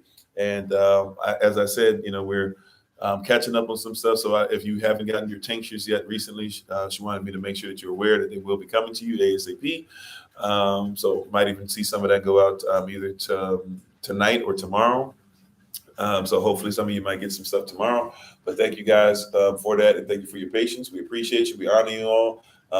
Thank you for the Truth About series. The Holy Spirit told me I'm not sure what we're going to endure, but we'll probably have our last Truth About part of the series. It'll probably be tomorrow.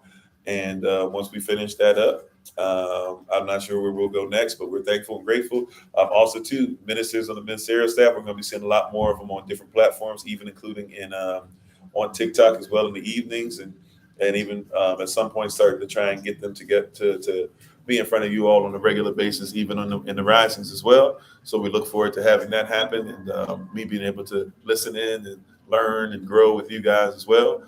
So thank you again, and I know we're way behind on it, but the brain dump stuff I was talking about, for those who are part of the Patreon Kingdom, we'll be having some of that up there to give you guys an example of what that's going to look like. And we'll probably do it for this week and maybe next week. It's not going to be at a specific time, but those of you on Patreon, just look out for that. And it'll just be you'll kind of see my brain, I don't know if it's going to be great or not, but my brain kind of function where I just am trying to tell you everything that's on my mind and speak through stuff and try to figure out, not really going to be answering any questions, just kind of, I think about this, which takes me to this, which takes me to this, which takes me to this.